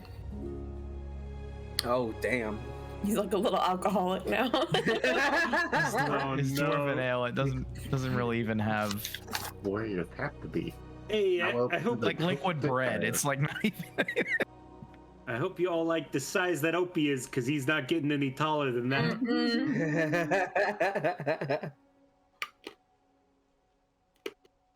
All right, Uncle Jimmy's healed. We're ready to go. Yeah, I think we're ready to go.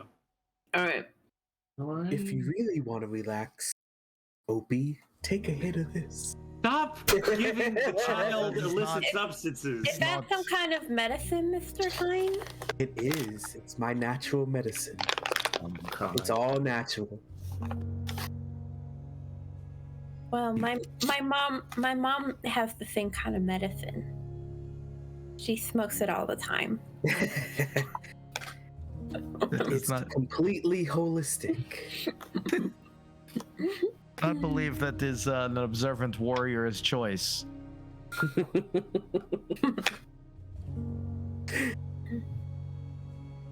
All right, y'all, off to Karnak. Yeah. Yeah, let's go. Let's skedaddle. Pitter patter. Sounds good to me. You begin making your way towards Karnak. In that case, first day passes. Ping me! Or first couple hours passes, I should say. I got Hit a new spot. Go up. Ping! Okay, 2 hours pass. Another tick off the harmonic flux. yeah. Nothing happens here. Next up, 4 hours pass. You're fine. Push on. Up, you press on. 2 hours pass. It is here. Give me just a second. Though. Scroll.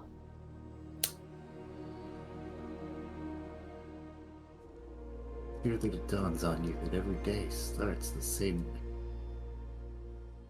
Is it us that are changing or the world around us? It's deep. Seems like the times they are changing.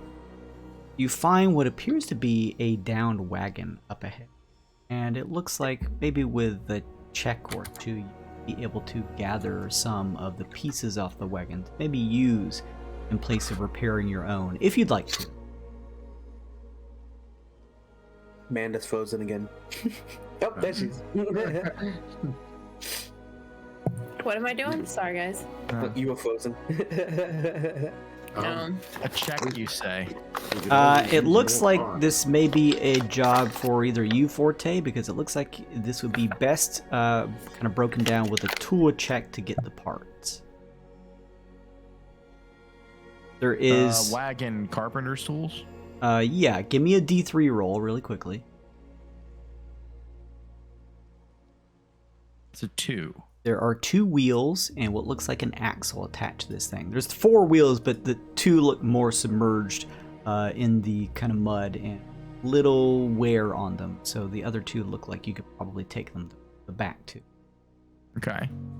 If you wanted to. Do we still have a spare axle? I think so. I feel like we have spare parts and we're like almost near capacity. We do not have a spare axle, no. We have room to carry it. Importante things. Yes, we have 200 pounds of space. Well, no, an axle is 300 pounds. So. Yeah, an axle's 300. Could we possibly... Do we need any, like, raw materials? Or is our Phytan just giving us more wood than we know what to do with? And... We're good on wood. It's Yeah. easy. It's easy to gather, and our guide gives us it. So... Yeah, we've all got wood. In the spirit of the... was it the camper's motto or whatever? I'll just leave it all prepped to be salvaged next to it. So if somebody else needs it, they can go take it. Okay. Free to a good home. Sure. Yeah. Kind of loosen up a couple things so that whomever travels on here next and comes across will have a pretty easy time gathering what they need. At least doing a small part to maybe help out another passerby as you continue to press on. Okay, you keep going. Yeah. Ping me. That way. All right. Another 2 hours off. That was 1, 2, 3, 4. You can move one more without pressing yourself Yeah. here and putting yourself at 10 light time. Another tick off the harmonic emitter. You could keep pressing on, trying to get the Karnak with 3 more spaces, but each time you do, you risk it. That fucked us pretty bad last time. Let's not. Yeah. Agreed. Being exhausted is not what we want. Tiresome. Oh. Right, in that case, you set up for the evening, hoping to pass blight time, needing to finish off the rest of the day, which would be 14 hours. In that case, that will take you 2, 3.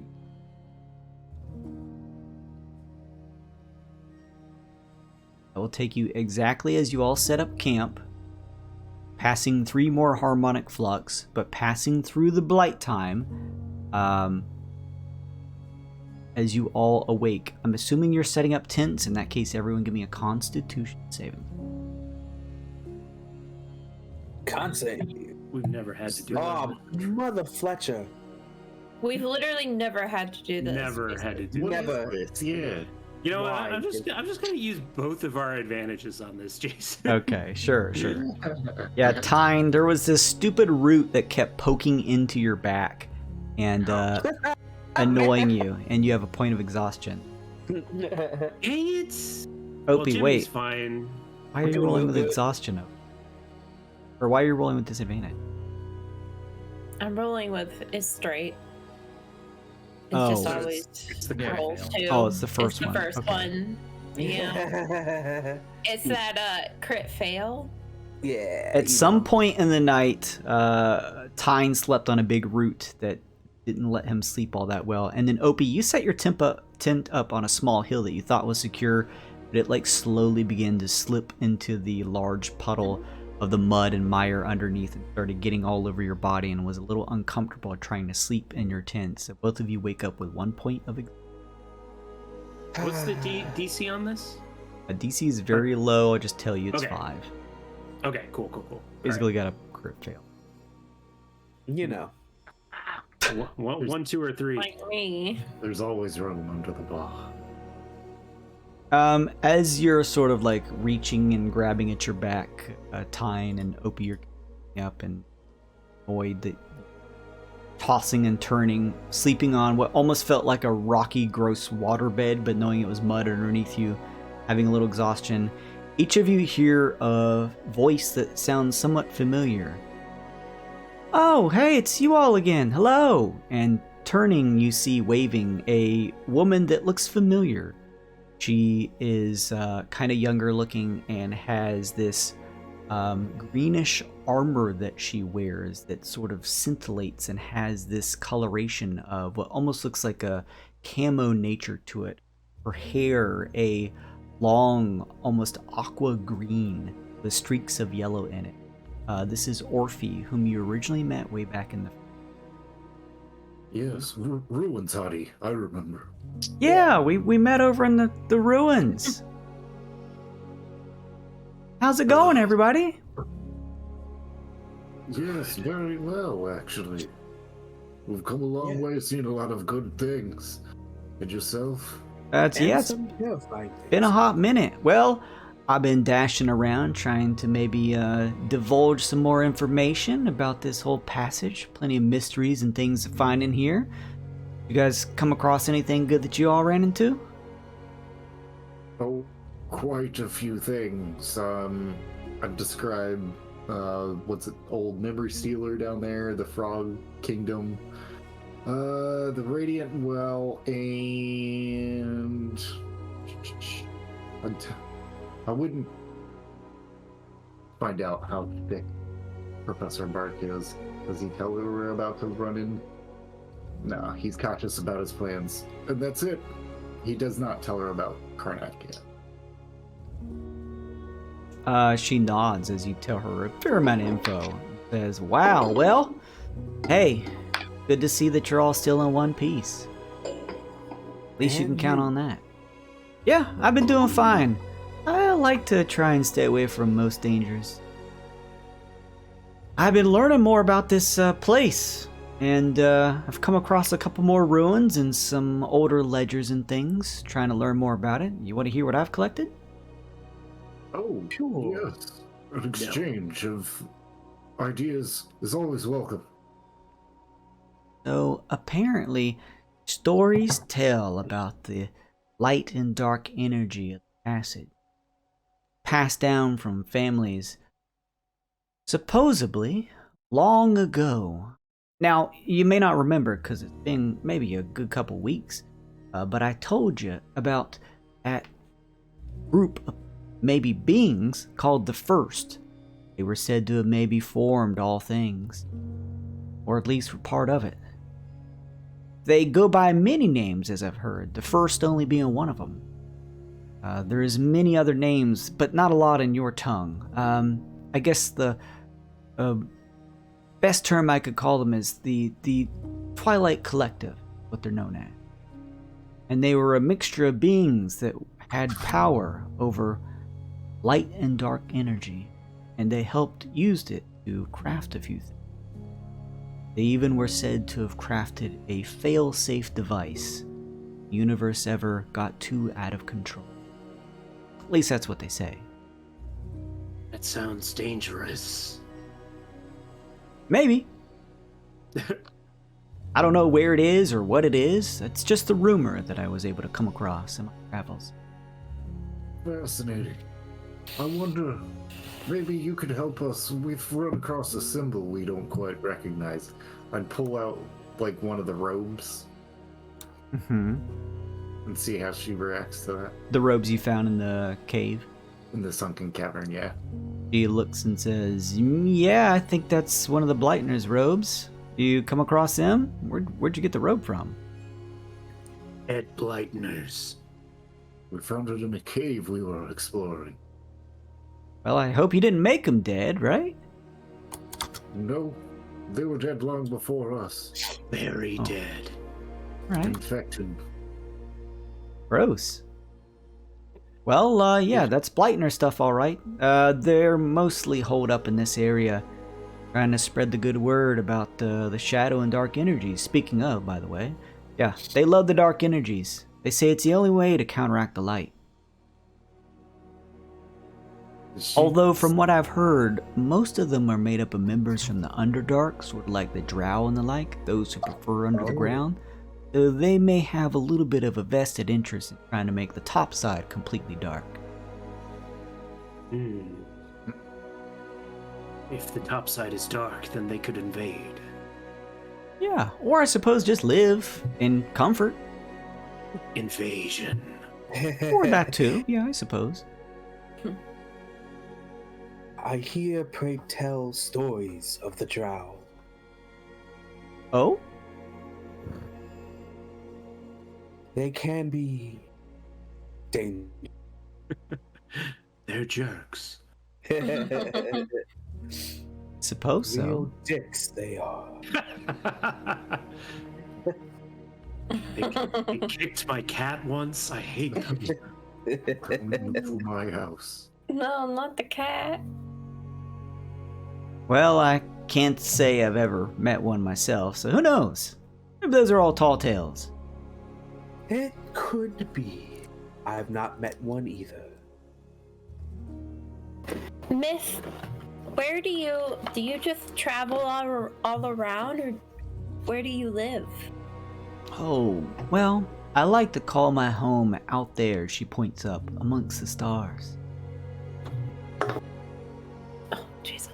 Sorry, Noodle's trying to get my Coke can again. Coke, Mom.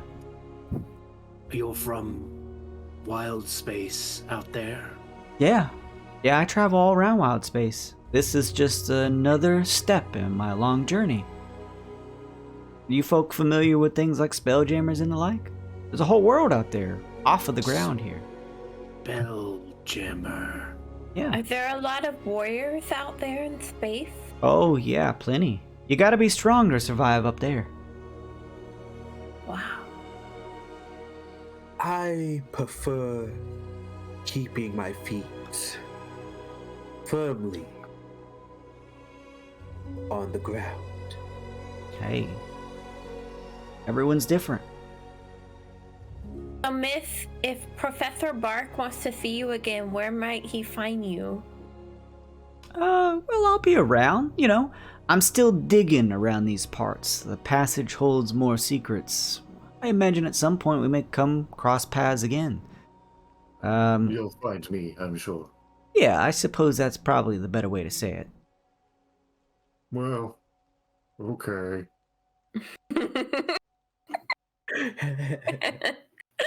Okay. Fine, Bye then. I guess. Well, thank you, Miss. Just stay safe out there. Oh yeah, I will. Don't worry about me. Most of this stuff here, you just gotta know how to handle things. I'll be fine. You all take care of yourselves, huh? Take care. Somebody unlock Oh. a door? Miss, if you ever go to Epicedium, be really careful because there's a monster there that you can't see, but it sees you and it makes you forget it, and it's like killing everybody out there. Oh, But that- nobody knows. Yeah, but Sounds nobody pretty knows to terrible. do anything about it. oh, you're We all able wrote to. it down. Oh, you wrote it down. Okay. I guess it was something too strong to slay then, huh? We tried and it seemed like it was too dangerous. Seems like we might have lost a party member to it before. Oh But no. none of us remember him. Oh, you had another with you.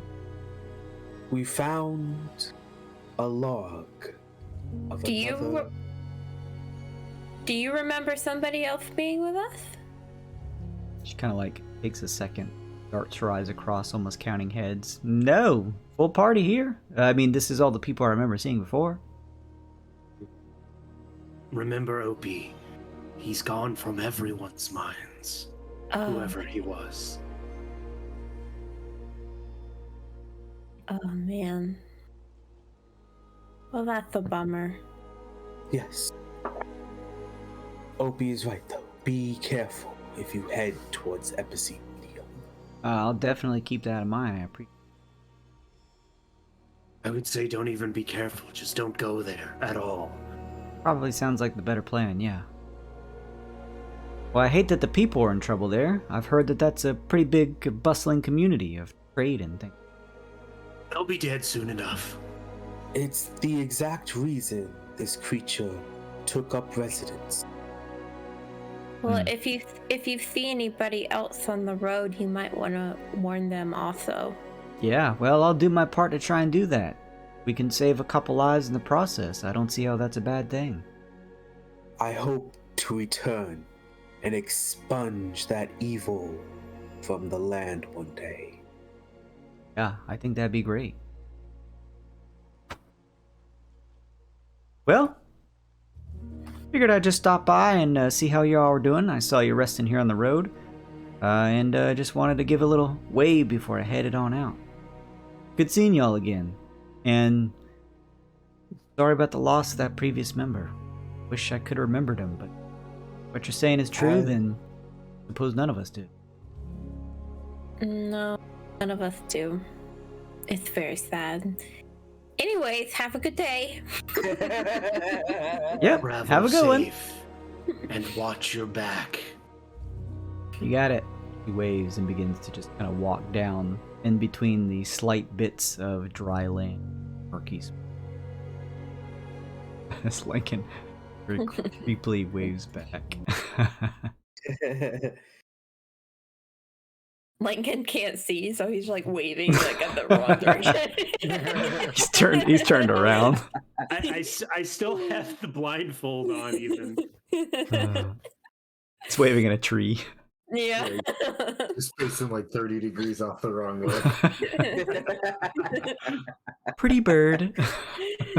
Oh no. All right. She begins to walk down a path, being past you all. That was your event encounter there. You may continue to press. Pitter patter. How much experience would we get if we murdered her? All of it.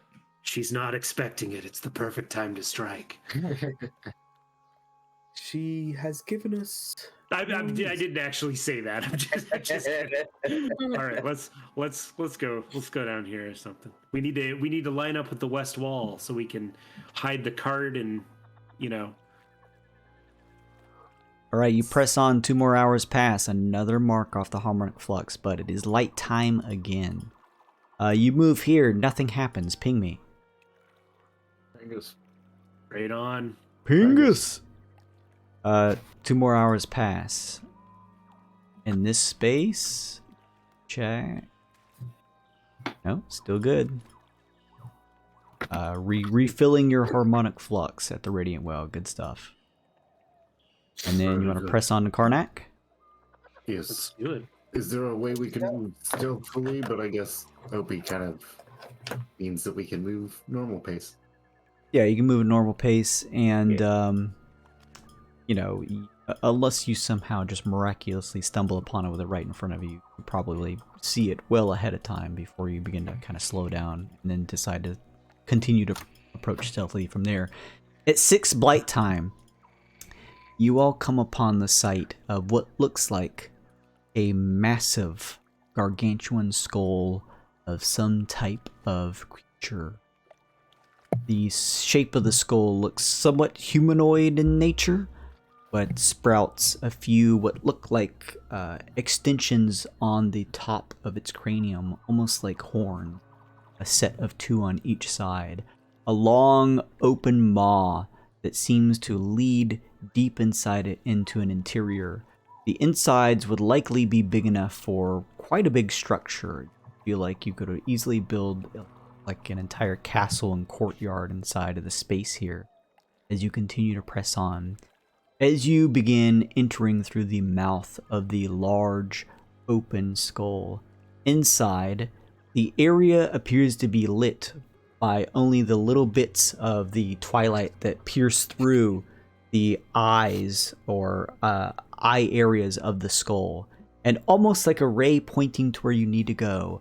Up ahead, in about the center point of the skull, amongst the muck and the mire that surrounds you, sitting up on a bit of raised dry land, appears to be a tall fort or tower that seems a mixture at its base of brownish mud, and as it rises up, it becomes more ivory. As you notice, it appears to be built from bone.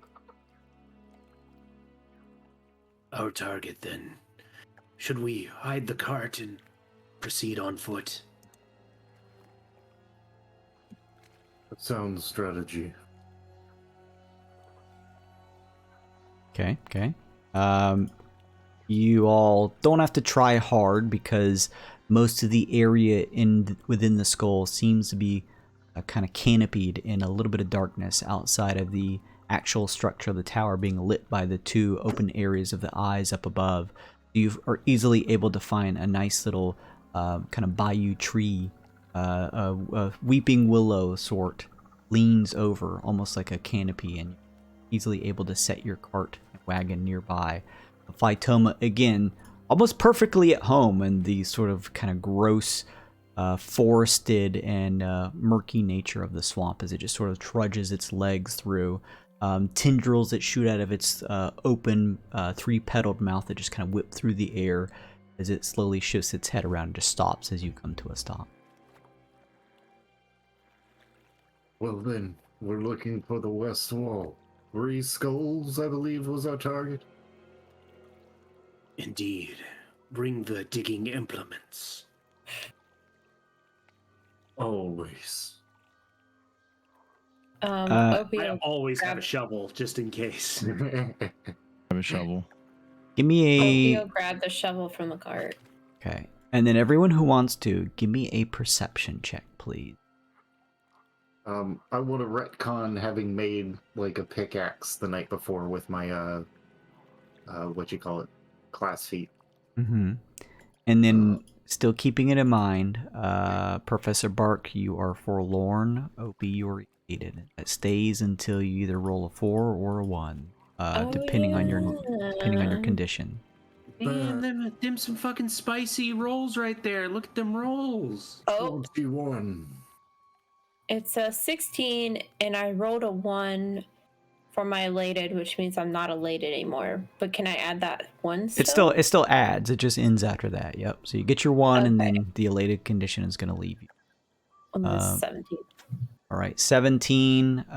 Professor Bark, what was yours total? 21. All right, 21, and then tying with the 21. Oh, Lanko. Oh, yeah.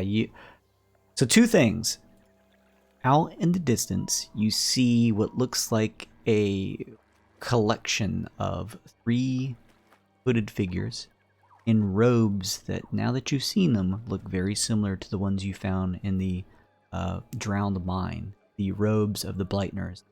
They appear to be traveling on horseback together and moving through the kind of inside of the skull here, through the swamplands. You get the sense from the way you watch them, from your perception checks, that they are probably a patrol group. But they appear to be more at the front area of the keep here. On top of that, as you begin to near closer, it seems like they're out enough a distance where you could press forward towards the west wall with those perception checks. And with those really good checks from all of you, as sort of a group check, you're able to perceive as you begin pressing up towards the side of the west wall of the fort, keeping your eyes peeled, and at about 100 feet away, keeping cover in some of the nearby brush and foliage that's around here, you notice 3 skulls that seem to sit a little higher up and more distinctive in the collection of bonework that makes up the west. Shall I cover our traces while we work? Yes, perhaps. Oh. All right, Lincoln's gonna cast Pass Without Trace again, Sure, good stuff. and maybe- yeah. And maybe you can keep things a little quiet for us, Forte. Yeah. I would have to take my armor off to. No, I have a neutral stealth, but it's at disadvantage. No, we'll cast silence on. The Oh work yeah. area. Yes, I do have it memorized and it is a ritual. So Can you shut the fuck up, Forte? Forte, what's the nicest way to tell you? For like 5 minutes, you never stop talking. I'm so sick of it. We're just already tired of each other. I like it when you talk, Mr. Forte. I try to make sure that it's impactful when I want to speak, because sometimes I know I get a little bit verbose. All right, But, so quiet, please. We're at work. And then we sneak up, Silence. and and the silence happens while we work. Oh man, what a great SEAL team you got. I love it. So you set up your silence, you have Pass Without Trace, and what are you doing as you reach this wall? You notice you do pick up the 3 skulls on the wall, but it's good that you got this information from the Drowned Mind because it is pretty subtle, and you would have likely never noticed it had you not had the information. But they're just so interspersed close to one another that you get the sense that this is a spot. As you reach it, I think you had some shovels and stuff. What do you plan to do to try and get inside?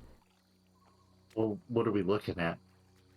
It is quite literally a wall built up of bone of all different makes and sizes, skulls, tibias, fibias, all the good stuff, all the bones that I can't remember the names to. It's just a collection of them, almost spattered to and clumped together so that you can't see through, literally like a wall that's built up. Well, then, I suppose we can get digging through them. I've got a nice pickaxe, and I don't think that I can burrow through these with badger claws. Man, Mr. Lincoln, I wish you could see all these bones. I would love it. I can see them. I enjoy them. They're a little fuzzy is all. Oh. I think we just start digging underneath. Like, we might be able, like, I don't think there's a big foundation. We just need to dig underneath. That's what it sounded like there. They were saying they can't make the foundation deep here because of the swamp. All right, yeah. Well then, yeah, okay. Professor Burke will transform into a giant badger, which is going to be flavored as a giant mongoose. Okay. I've got a theme running. Giant and mongoose. A badger flavored as a mongoose. Yeah, but it functionally works the same as a badger. So he's got 10 burrow speed for a medium-sized creature. Nice. So I was gonna go ahead and I can do that as well. Does anyone other than Forte have a positive strength score? +2. Well, you're a badger, so I right. mean, Opie has +1.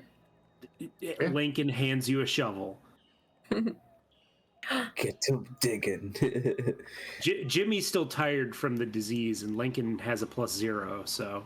Oh, I am exhausted, actually. Opie is exhausted too, yeah. Give me the shovel. Should have exhaustion as well. I forgot. Lincoln, I'm sleepy. Shit. All right, I'll dig with Forte, I guess, All right. In silence. in silence. Yeah, you each begin to dig some, and as you dig, you get the sense that what they were talking about in the note you found in that kind of silver scroll, Lincoln, is turning out to be true. You begin in complete silence, by the way, under the silence spell, digging. You feel your feet begin to shift as you begin to kind of push into the bonework of the wall and kind of pull some of the pieces off. It begins to sort of slough down a little bit. as this area here is very easily able to sink into the ground, more so than probably some of the more impacted, harder ground around here. And as you continue, you're able to slowly move the pieces, and you begin to see a little bit of light that seems to catch from the other side through some of the bonework, as you see candlelight on the other end. And I'm going to head and say you're able to make a hole.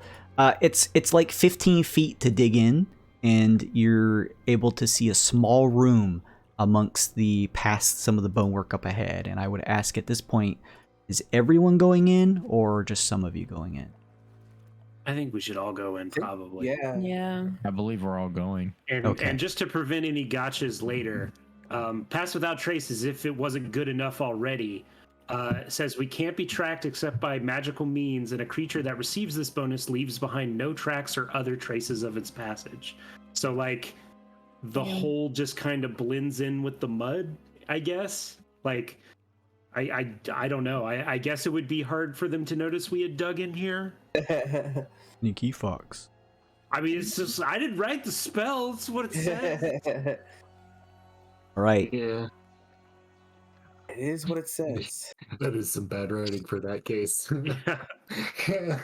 I mean, that hole we blasted in the wall. Don't even worry about it. I mean, it's DM discretion. I'm sure if you, like, paint a giant target on the ground, people would notice it, but I just thought it was worth bringing up. That's just the plant work that's made this striking.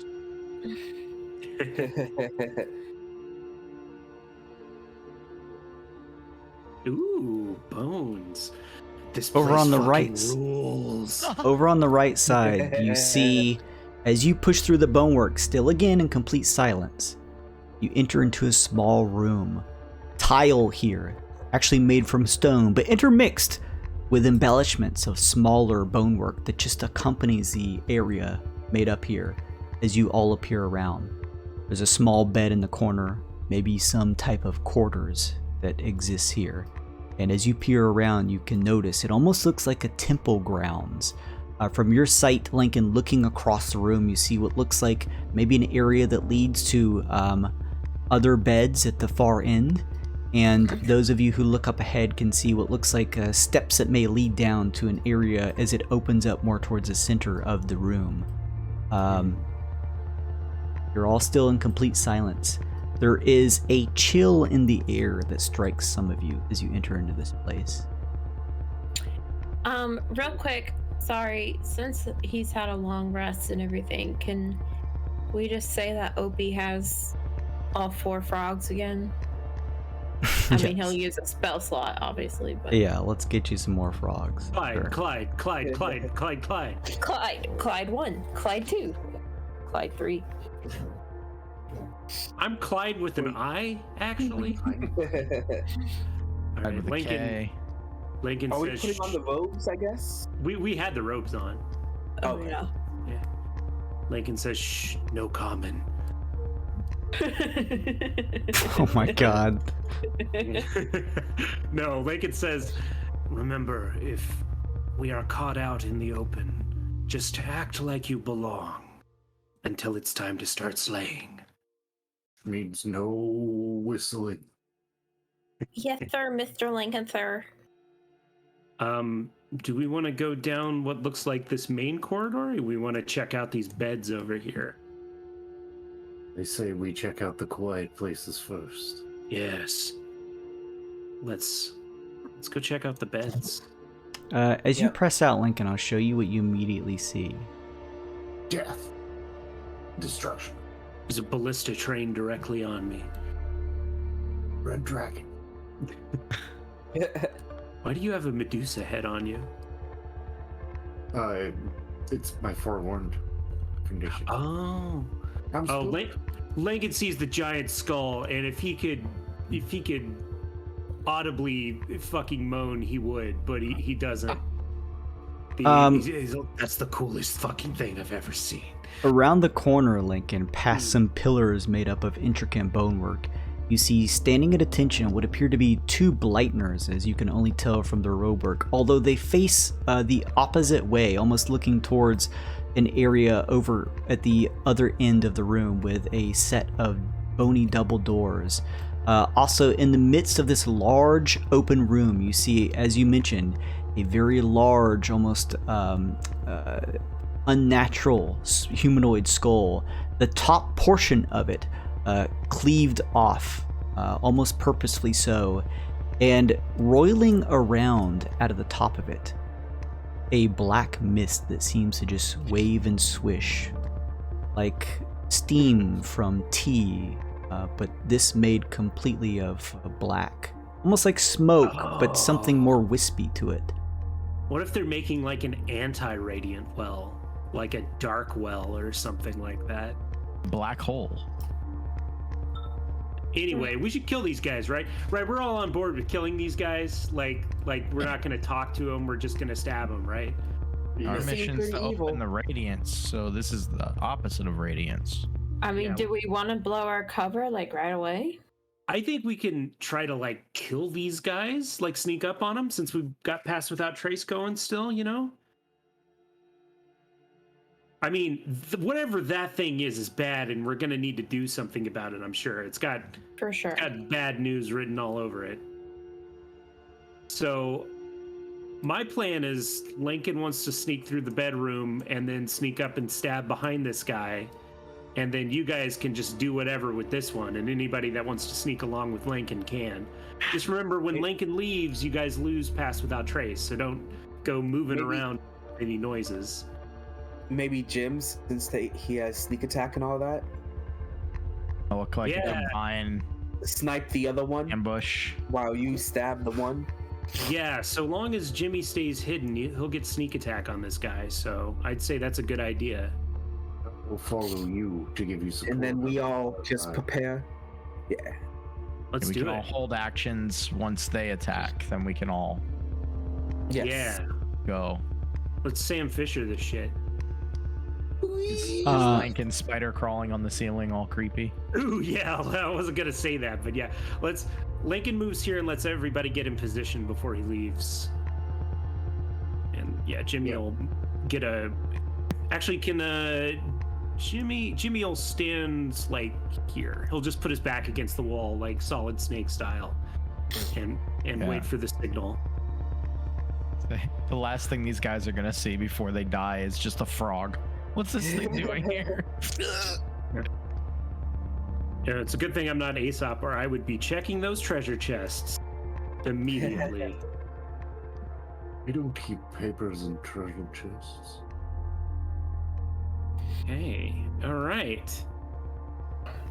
Jason, you let me know when you need a check, but I am intending to sneak up behind this guy and stab. Wait, here's my question. Silence, how far is that stretching out?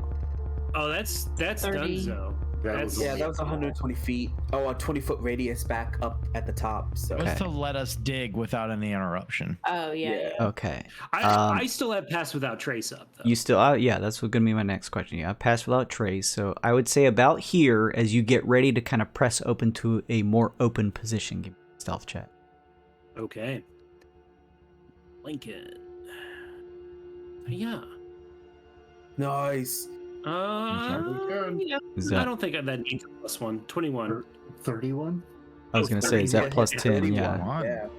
Yeah. Yeah. Living up to the flavor of how Lincoln moves, you just continue to press forward without making a single sound. And just kind of, as swiftly as he can, he just wants to skitter across the floor and just stab this. Ooh, actually, I think I can favored foe this motherfucker beforehand. That would be even better.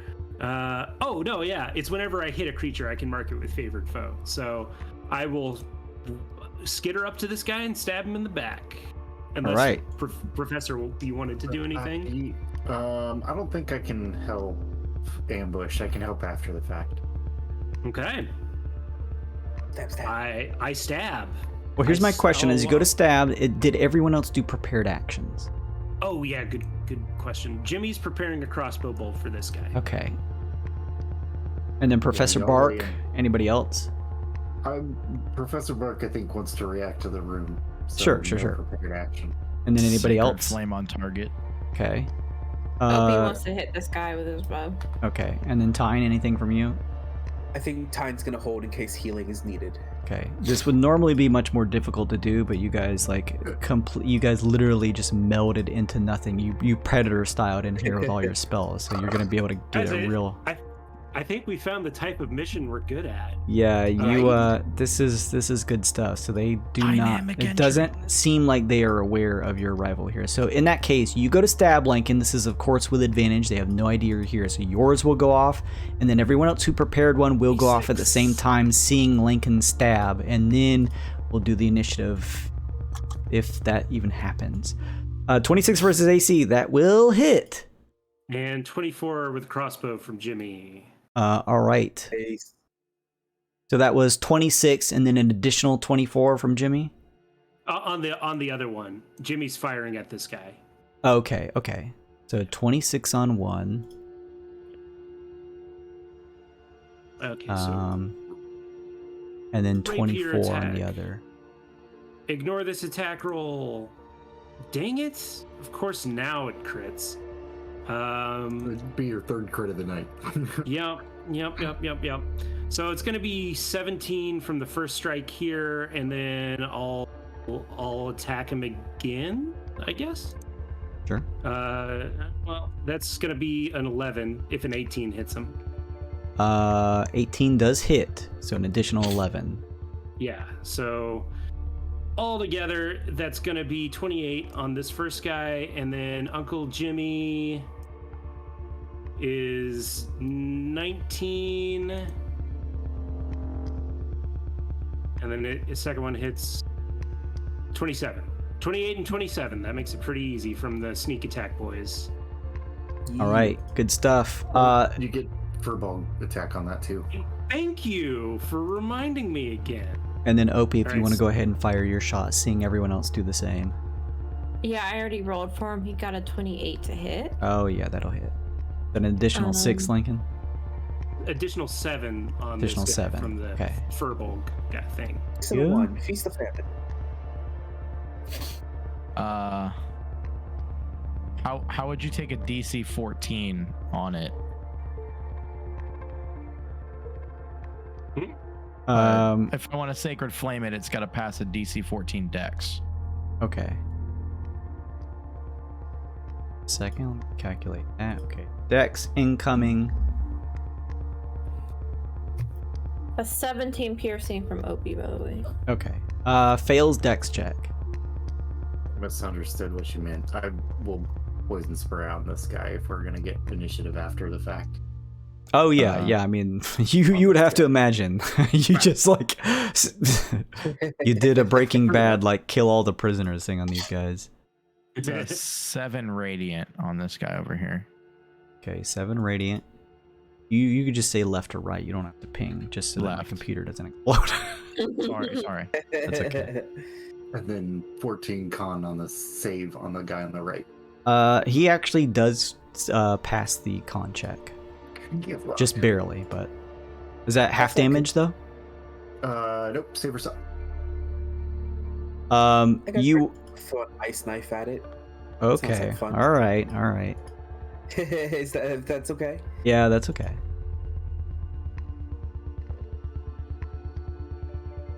All right. So ranged attack. DC 15 dex save. Is that an attack roll or is it just a It's save? it is ranged spell attack. So 13 would miss. Okay, so this is shot. Each of you line up and get ready in your positions and deliver a series of strikes, stabs, and firing at these opponents. And as that happens, they immediately turn, seeing you all, blood pooling from their backs as they scream out in pain and turn to face you. And at this point, I would ask for you all to please roll me initiative. Fear the light, Lincoln says, because that sounds appropriately cool. We don't. Oh, you're still adding. I see. I don't still have box skin, right, Kyle? Correct. A long That time. was like 2 days ago. Yeah, it's been a long time. I only see 3 people on the turn order. It's been a while. I think they may need a roll. Yeah, me too. I think when you guys roll your initiative, you'll pop up on turn. Oh, Okay. I think mine did. Yeah. oh, dope. Yeah, it does work. Cool. Can all the Clydes just go at the same time, Jason? Yes, please. No, it's your burden. We'll just Hey, add one for Clyde. the Clydes. And let me Oh, know. poor Jimmy. I guess he already got his surprise attack, so he's fine. Go first. I'm punching the initiative for the Clydes, man.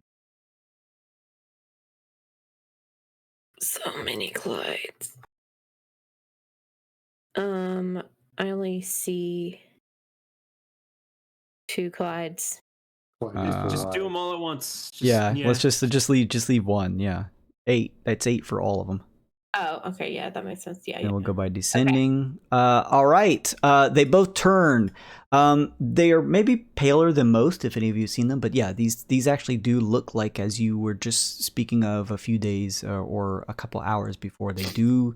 You can kind of see the silvery hair and the longer ears underneath the hoods as they turn, grabbing at their backs and turning with a snarl on their faces. These do appear to be drow. So go ahead and this will be Opie. You are up first. Opie's gonna yell to everybody that we should leave one alive and ask them what they're doing and stuff. So long as they do not escape. Does one of them look more hurt? I mean, it would be this You guy. can make He a took ton medicine more check, damage. or yeah, you Okay. could assume, but you could also make medicine check. Nah. So Opie's gonna bonus. There's one stab wound out of one guy, and the other guy has like 13 arrows and like is on fire. Can I do a medicine check, Jason? Sure. 23. Lefty, as just as Luke said, taking more Were you damage. not here? Were you guys not here for the part where you all attacked him? Opie's gonna bonus action and snare and strike, and then he's gonna try to hit this guy. Ooh, can I add a +1 to that for 16 to hit? 16 will just hit. Okay. Oh, good +1. Good to know. He needs to make a DC 13 strength save. Nice. Makes it. Damn. Well, he still takes 7 piercing. Okay. And what's this little ledge like? Is it just like a tiny little step down? Yeah, it's like 5 feet down. It's not going to really affect anything. Well, then the swarm is just gonna attack him for an extra 6, so that's 13 damage total. All right. Nice turn. Yeah, he cries out in pain and says, "Oh God! Oh!" Do you attack twice? Yeah. Oh, that's a crit, boy. Mwah, you love to see it. That's a Good. crit. Boy. God. Oh, that's a 9 + 6. That's a 15. You can take a good luck card, and what does it look like when you kill him? Nice. Oh, nice. An arrow like goes through his eye, and like his eye like pops out the back of his head, like on the arrow still. The Neversoft logo. The other Blightner sees this or reaches out and says, "No! It's not ready yet!" And you all watch as the figure collapses on the ground. The shadow of his form is pulled across the ground rising up into the skull and into the mist. Oh no.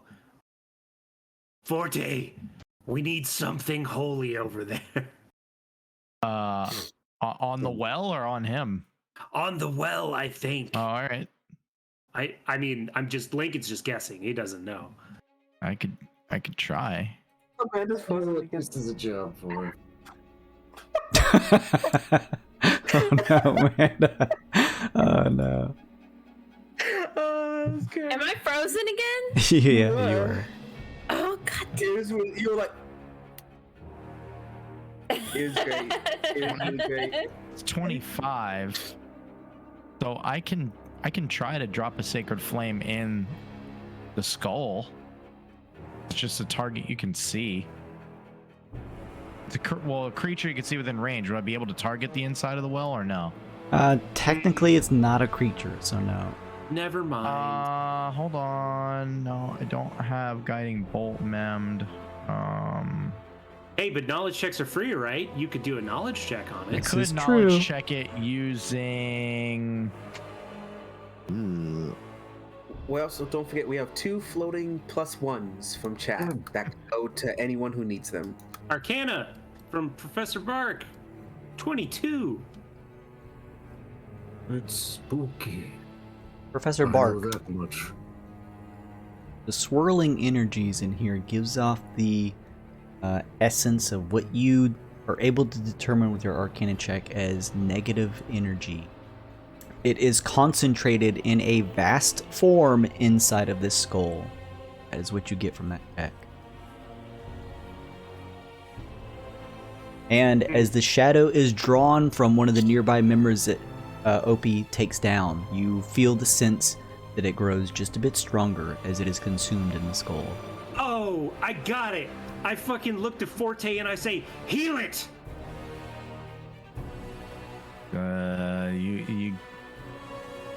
Let's see. Healing, that's creatures you can see. I'm just going through all my healing spells. That's a creature I can see.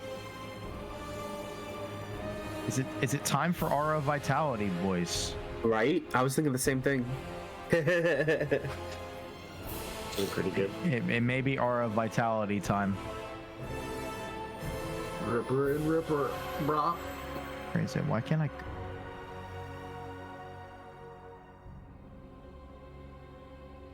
Where is it? We could try mending on it. Could try mending on it. That's like healing for an object. I don't think that it's exactly the same as what we're looking for. That's a metaphor, son. It's not clicking for whatever freaking reason. Always because it's my turn. Could I guess I could bonus action to get up next to it then, so I can start doing like AoE healing.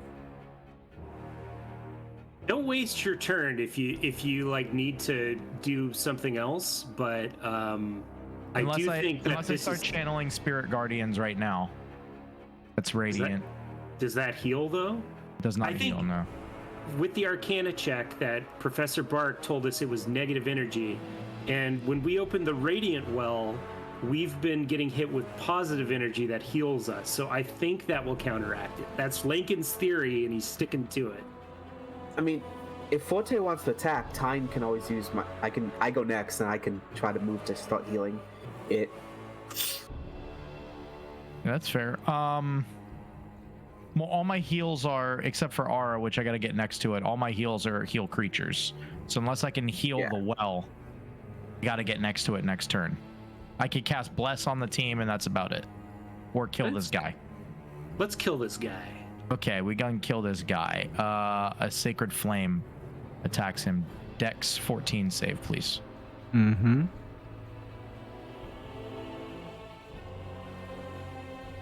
Fails. He fails. He takes 12 points of radiant damage. It's actually a good one. Nice. All right, you fire it off. The figure yells out, "Not yet! Not yet!" Yeah. That'll be my turn. I move 25 and I cast. Good stuff. Let's see here. Tyne. Yep. 5, 10, 15, 20, 25, 30. I think, let me double check. I believe Aura Vitality is a 30-foot radius. It does have a 30-foot radius. So I don't even got to get right up on it. So I go ahead and cast Aura of Vitality. Nice.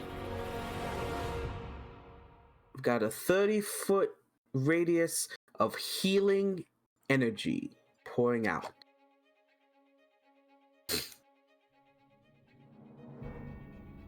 Okay. Is that around you? Yes, I'm creating Okay, the thank aura. you. Cool. And let me do this. So player mission seed. Oh. And also, if anyone in the aura needs 4 healing, you got it. Not that I think any of us are Yeah, I damaged, think we're but good yeah. right now. Anything else, Tyne? I'll cast bonus action cast Shillelagh on myself just in case they want to get in close. Mhm. That means Lankin, you're up next. The figure still stands ahead of you. I'm gonna. Oh, I have a theory Oh, what's the theory? that we shouldn't kill him. I thought that was already the plan. Well, Didn't no, Opie I was just leave? saying put Okay. healing energy in this thing to try to like counteract whatever's brewing in there. Yeah. Yeah, didn't Opie say to leave one alive? Yeah, if we can. Non-lethal. How big? Oh, yeah, good idea. How big's this drop off here, Jason? 5 feet. Okay. 5, 10, 15, 20. I scuttle around him like a spider. And I'm going to non-lethally kind of, I guess, hit him with the hilt of my rapier. And yeah, I'll do that. Sure. Stab him. 22. 22 will hit. 18 total, non-lethal. Right. Okay, that's gonna bring him down to here. Okay, good stuff. Yeah, I feel like it does psychic damage. That's non-lethal potentially. It's like knocking him out. Yeah. And a second attack. Trying to turn his brain off for a little bit. Yeah. Look, he just has to not die. He could be a vegetable. Yeah. 19 will hit. 13 additional damage. All right. So that's 12, 18, 21, 31 non-lethal. With that 13, he draws back and collapses over unconscious. Bind him until we can figure out what this thing is. Yep. That was a good spot to end the music. Stop it, Jason, before it starts again. It was too perfect. You have to stop it. I already have. I already did it 30 minutes ago. Oh, shit. He's planned out every crescendo, predicted every move we make. Opie has rope if we need rope. Yeah, I have rope as well. Let's just bind him. Yeah. Yeah. Yeah, are we in initiative still? No. Seems like the dangers in this room are largely taken care of. It seems like it, you say? It seems? Yeah. Well, I mean, it's like Oh, I'm sure everything's fine then. a giant puddle of black death and then Yeah, besides that stuff.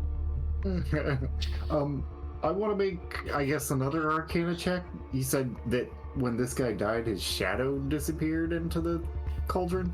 It was almost as though his shadow was dragged across the ground and pulled into the swirling mist of darkness that's in the giant skull. Yeah, I'm gonna have to check on that. Let's go with, I'll do a detect magic, which lets me detect the school of magic, and I'll also make an Arcana check to see... You like, did do an Arcana check on the skull previously. Yeah, but this time I mean like the shadow getting you. Oh, yeah. I can identify like that ritual maybe or something to that effect. Give me a negative D4. You're still forlorn. Sad about this. 11. You did make a check earlier, so you're at least able to get the barest sense that when the shadow was pulled into the negative energies of the skull, it became somewhat stronger. It's good we didn't kill him then. Indeed.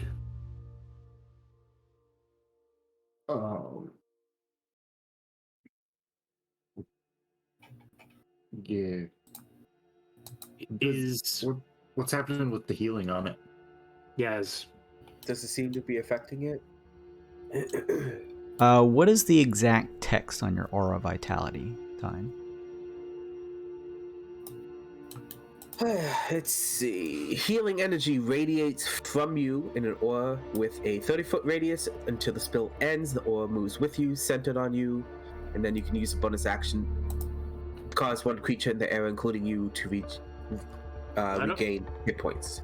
I don't think there's any spell that specifically doesn't say creature. Yeah, you feel as though you are sending out a energizing energy, this vitality aura, but you know that you have to specifically send that energy to concentrate it to a creature. The unfortunate thing about this skull is you don't see a creature there to do it to. It doesn't appear, at least without any checks, that it's having any effect. Is this drow guy like asleep, unconscious, or whatever? He is like knocked over, his face turned to the side in his hood, and like there is a pretty nasty pool of dark blood that's formed underneath.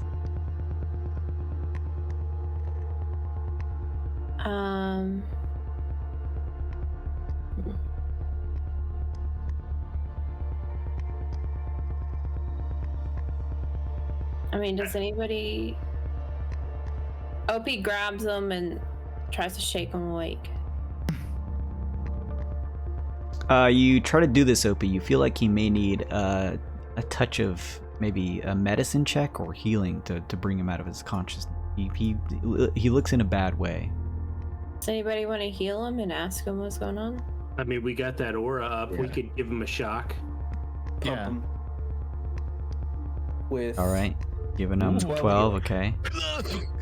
You kind of throw a hand his way, Tyne. He immediately sort of begins to cough, and you see blood kind of sputtle out of his mouth onto his chin as he looks around and says, he looks to each of you, and did you tie him up or anything? Yeah. Yeah, we tied him up, yeah. Yeah, he quickly tries to, pull his hands free, but realizes that he's tied, and just looks around and says, "What do you want?" Tell us what's going on here. What's this giant skull thing? How do we stop it?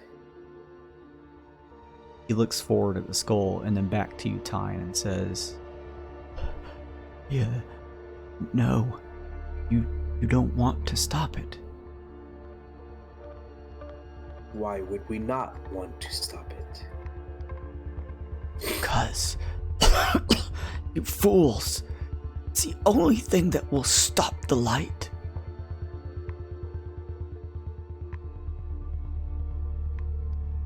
I don't see why we would want to stop the light. What's wrong with the light? You don't get it. Just don't get it. Well, then tell us. Explain it to us. Looks around. You don't even know, do you? You have no idea. Who sent you? No one. We sent ourselves. Well, that's a lie. That's what he says. That's a lie. You wouldn't have found our place. Someone must have told you. Who? We're the ones asking questions here, buddy. Why do you want to stop the light? What's so bad about the light? Understand the light, it pulses with a radiating sickness. It spreads its malice. It's two sides of opposing power, both of them dangerous.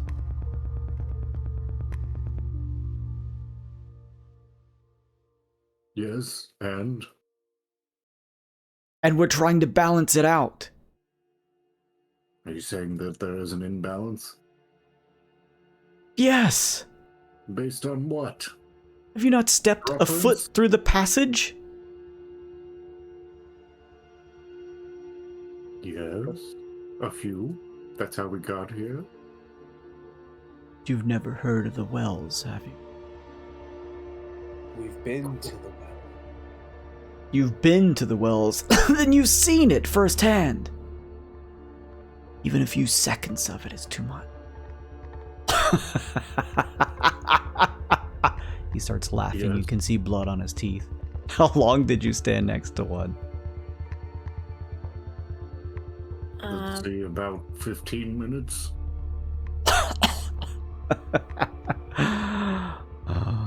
Okay then.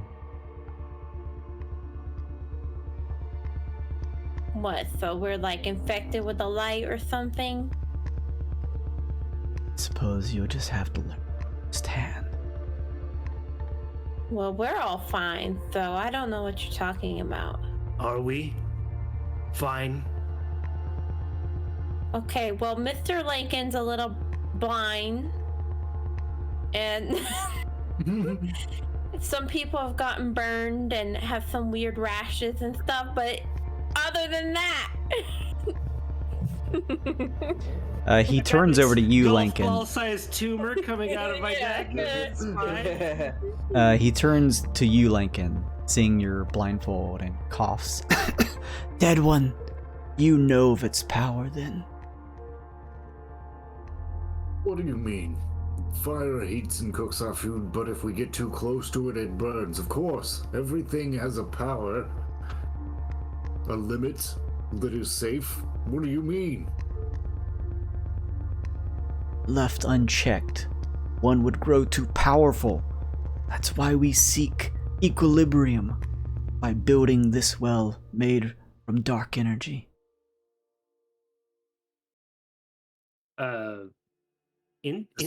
Insight? Sure. Yeah. Jimmy wants to see how. I'll assist on insight. Okie dokie. Oh, Jimmy John. Yikes. Yeah. Well, that's an 8. Very hard to read. I've heard whoppers before, but this guy's telling the truth. Hard to read. I don't know what's going on, but usually if you're trying to bring balance to something, you don't make a cappuccino in a giant skull. That's pretty evil. Where in my neck of the woods, you put skulls on stuff, you want it to be pretty evil. The cappuccino, fuck you. Fuck you. Cappuccino. Lincoln says, what if he's right?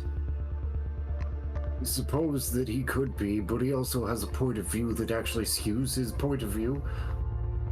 He's from a place that never has sun. Of course he thinks it's evil. Okay, Jason, so a Serenidal sent us here. Which one was it? It was Serenade. Smart one. Why did she send us here? Just to get rid of the Blightners? Is that like all she said? Did she mention anything about? She told you that the Blightners are seeking to unbalance the equilibrium and bring darkness. I was asking him, like, what does he mean by unbalanced? How does he know which way it's... Valid point. I'll restate the question. Based on what evidence do you think that this is out of balance and skews in favor of the light? He's been eyeing you, Professor Bark, and then looking towards the far end of the doors. Hey, Goes, now. Help! They're down here!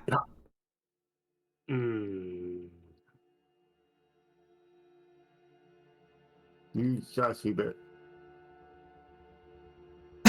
He looks to you and says, I can't risk the ritual being ruined.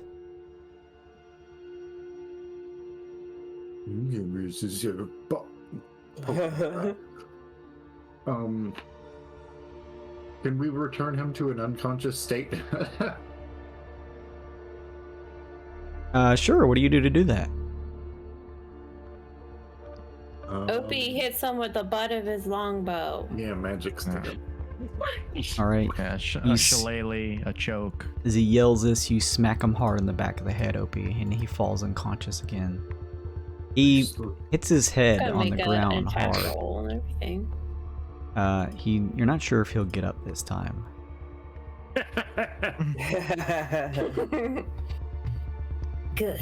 Good riddance. Lincoln, as you step up, you feel a innervating energy. You watch. There are torches and sconces throughout the room that light up this area. However, it's almost as though the light dims around you as you step closer to the skull. Down below, you watch your shadow, and where it should naturally display, according to the torches around you, it instead is almost pulled towards the skull itself.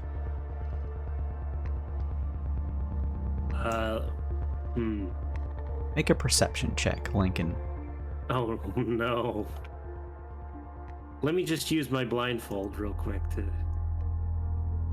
7. Hey, that's almost what I rolled for Jimmy's insight check. You hear what sounds like footsteps across the stonework coming from somewhere. You don't know where. Kind of echoes throughout the area. I turn back and say, we don't have long. Shall we hide or do we stand and fight? I I think think- I've helped. Go for it. I was just gonna say, I think we need to stay and get to the bottom of this. I agree. Motherfucking moonbeam!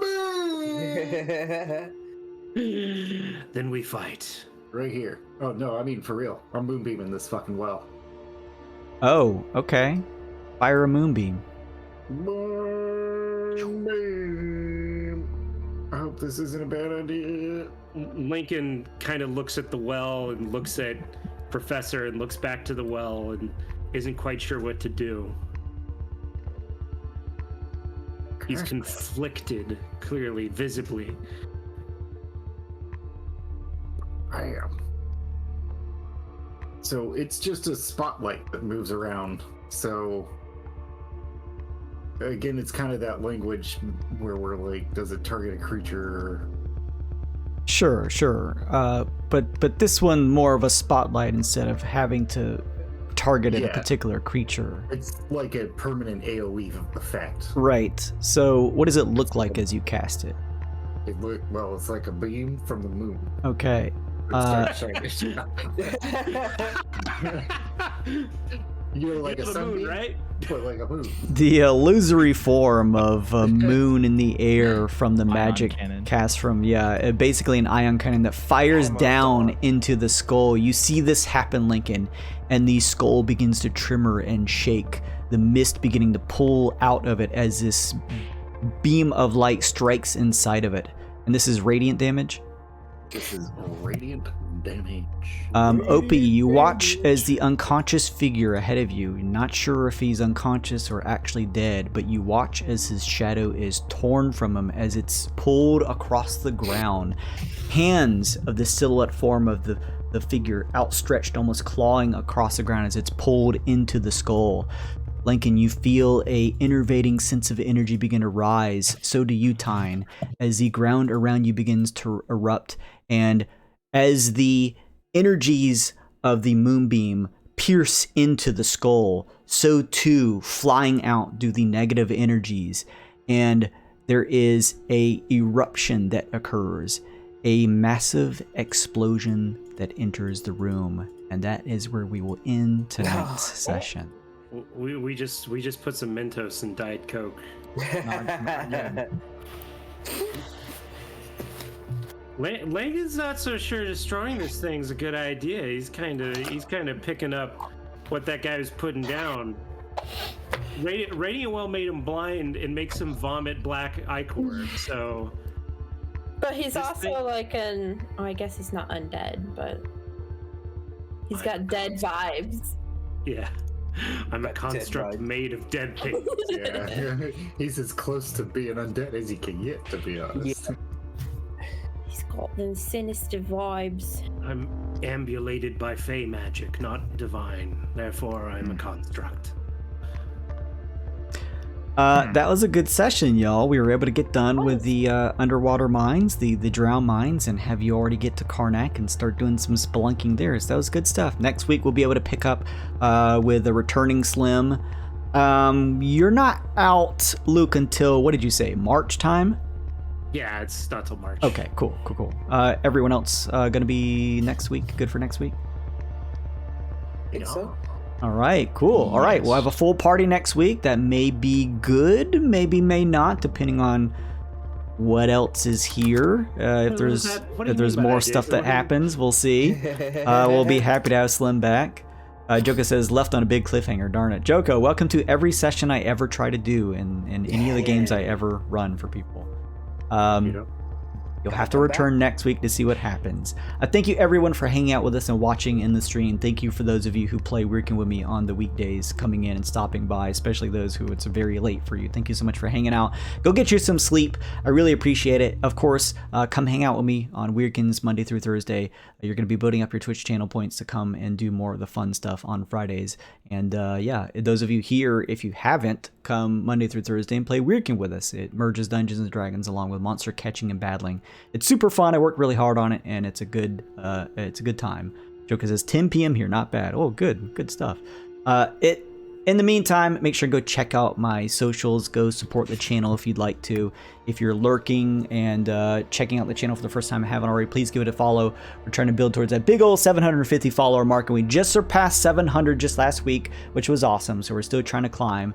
If you haven't already, give it a follow. Either way, thank you so much for hanging out with us. That's it for us. I'm going to go ahead and end the stream, but I am going to take those of you who are with us, and as we draw our stream to a close, go raid someone else. So I'm going to play our outro, but stick around, those of you who are hanging out with us currently, if you want more D&D stuff. I'm going to go find someone that I enjoy raiding and give them some love. In the meantime, that's it for us. Come hang out next Friday at 8 p.m. Eastern Time for some more Lucent Odyssey, and see what happens here as this detonation happens, merging the light and the dark.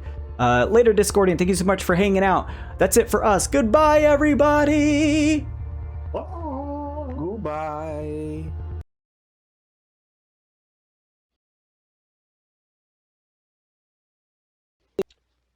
One of the players Robbie played with got carried away and killed him.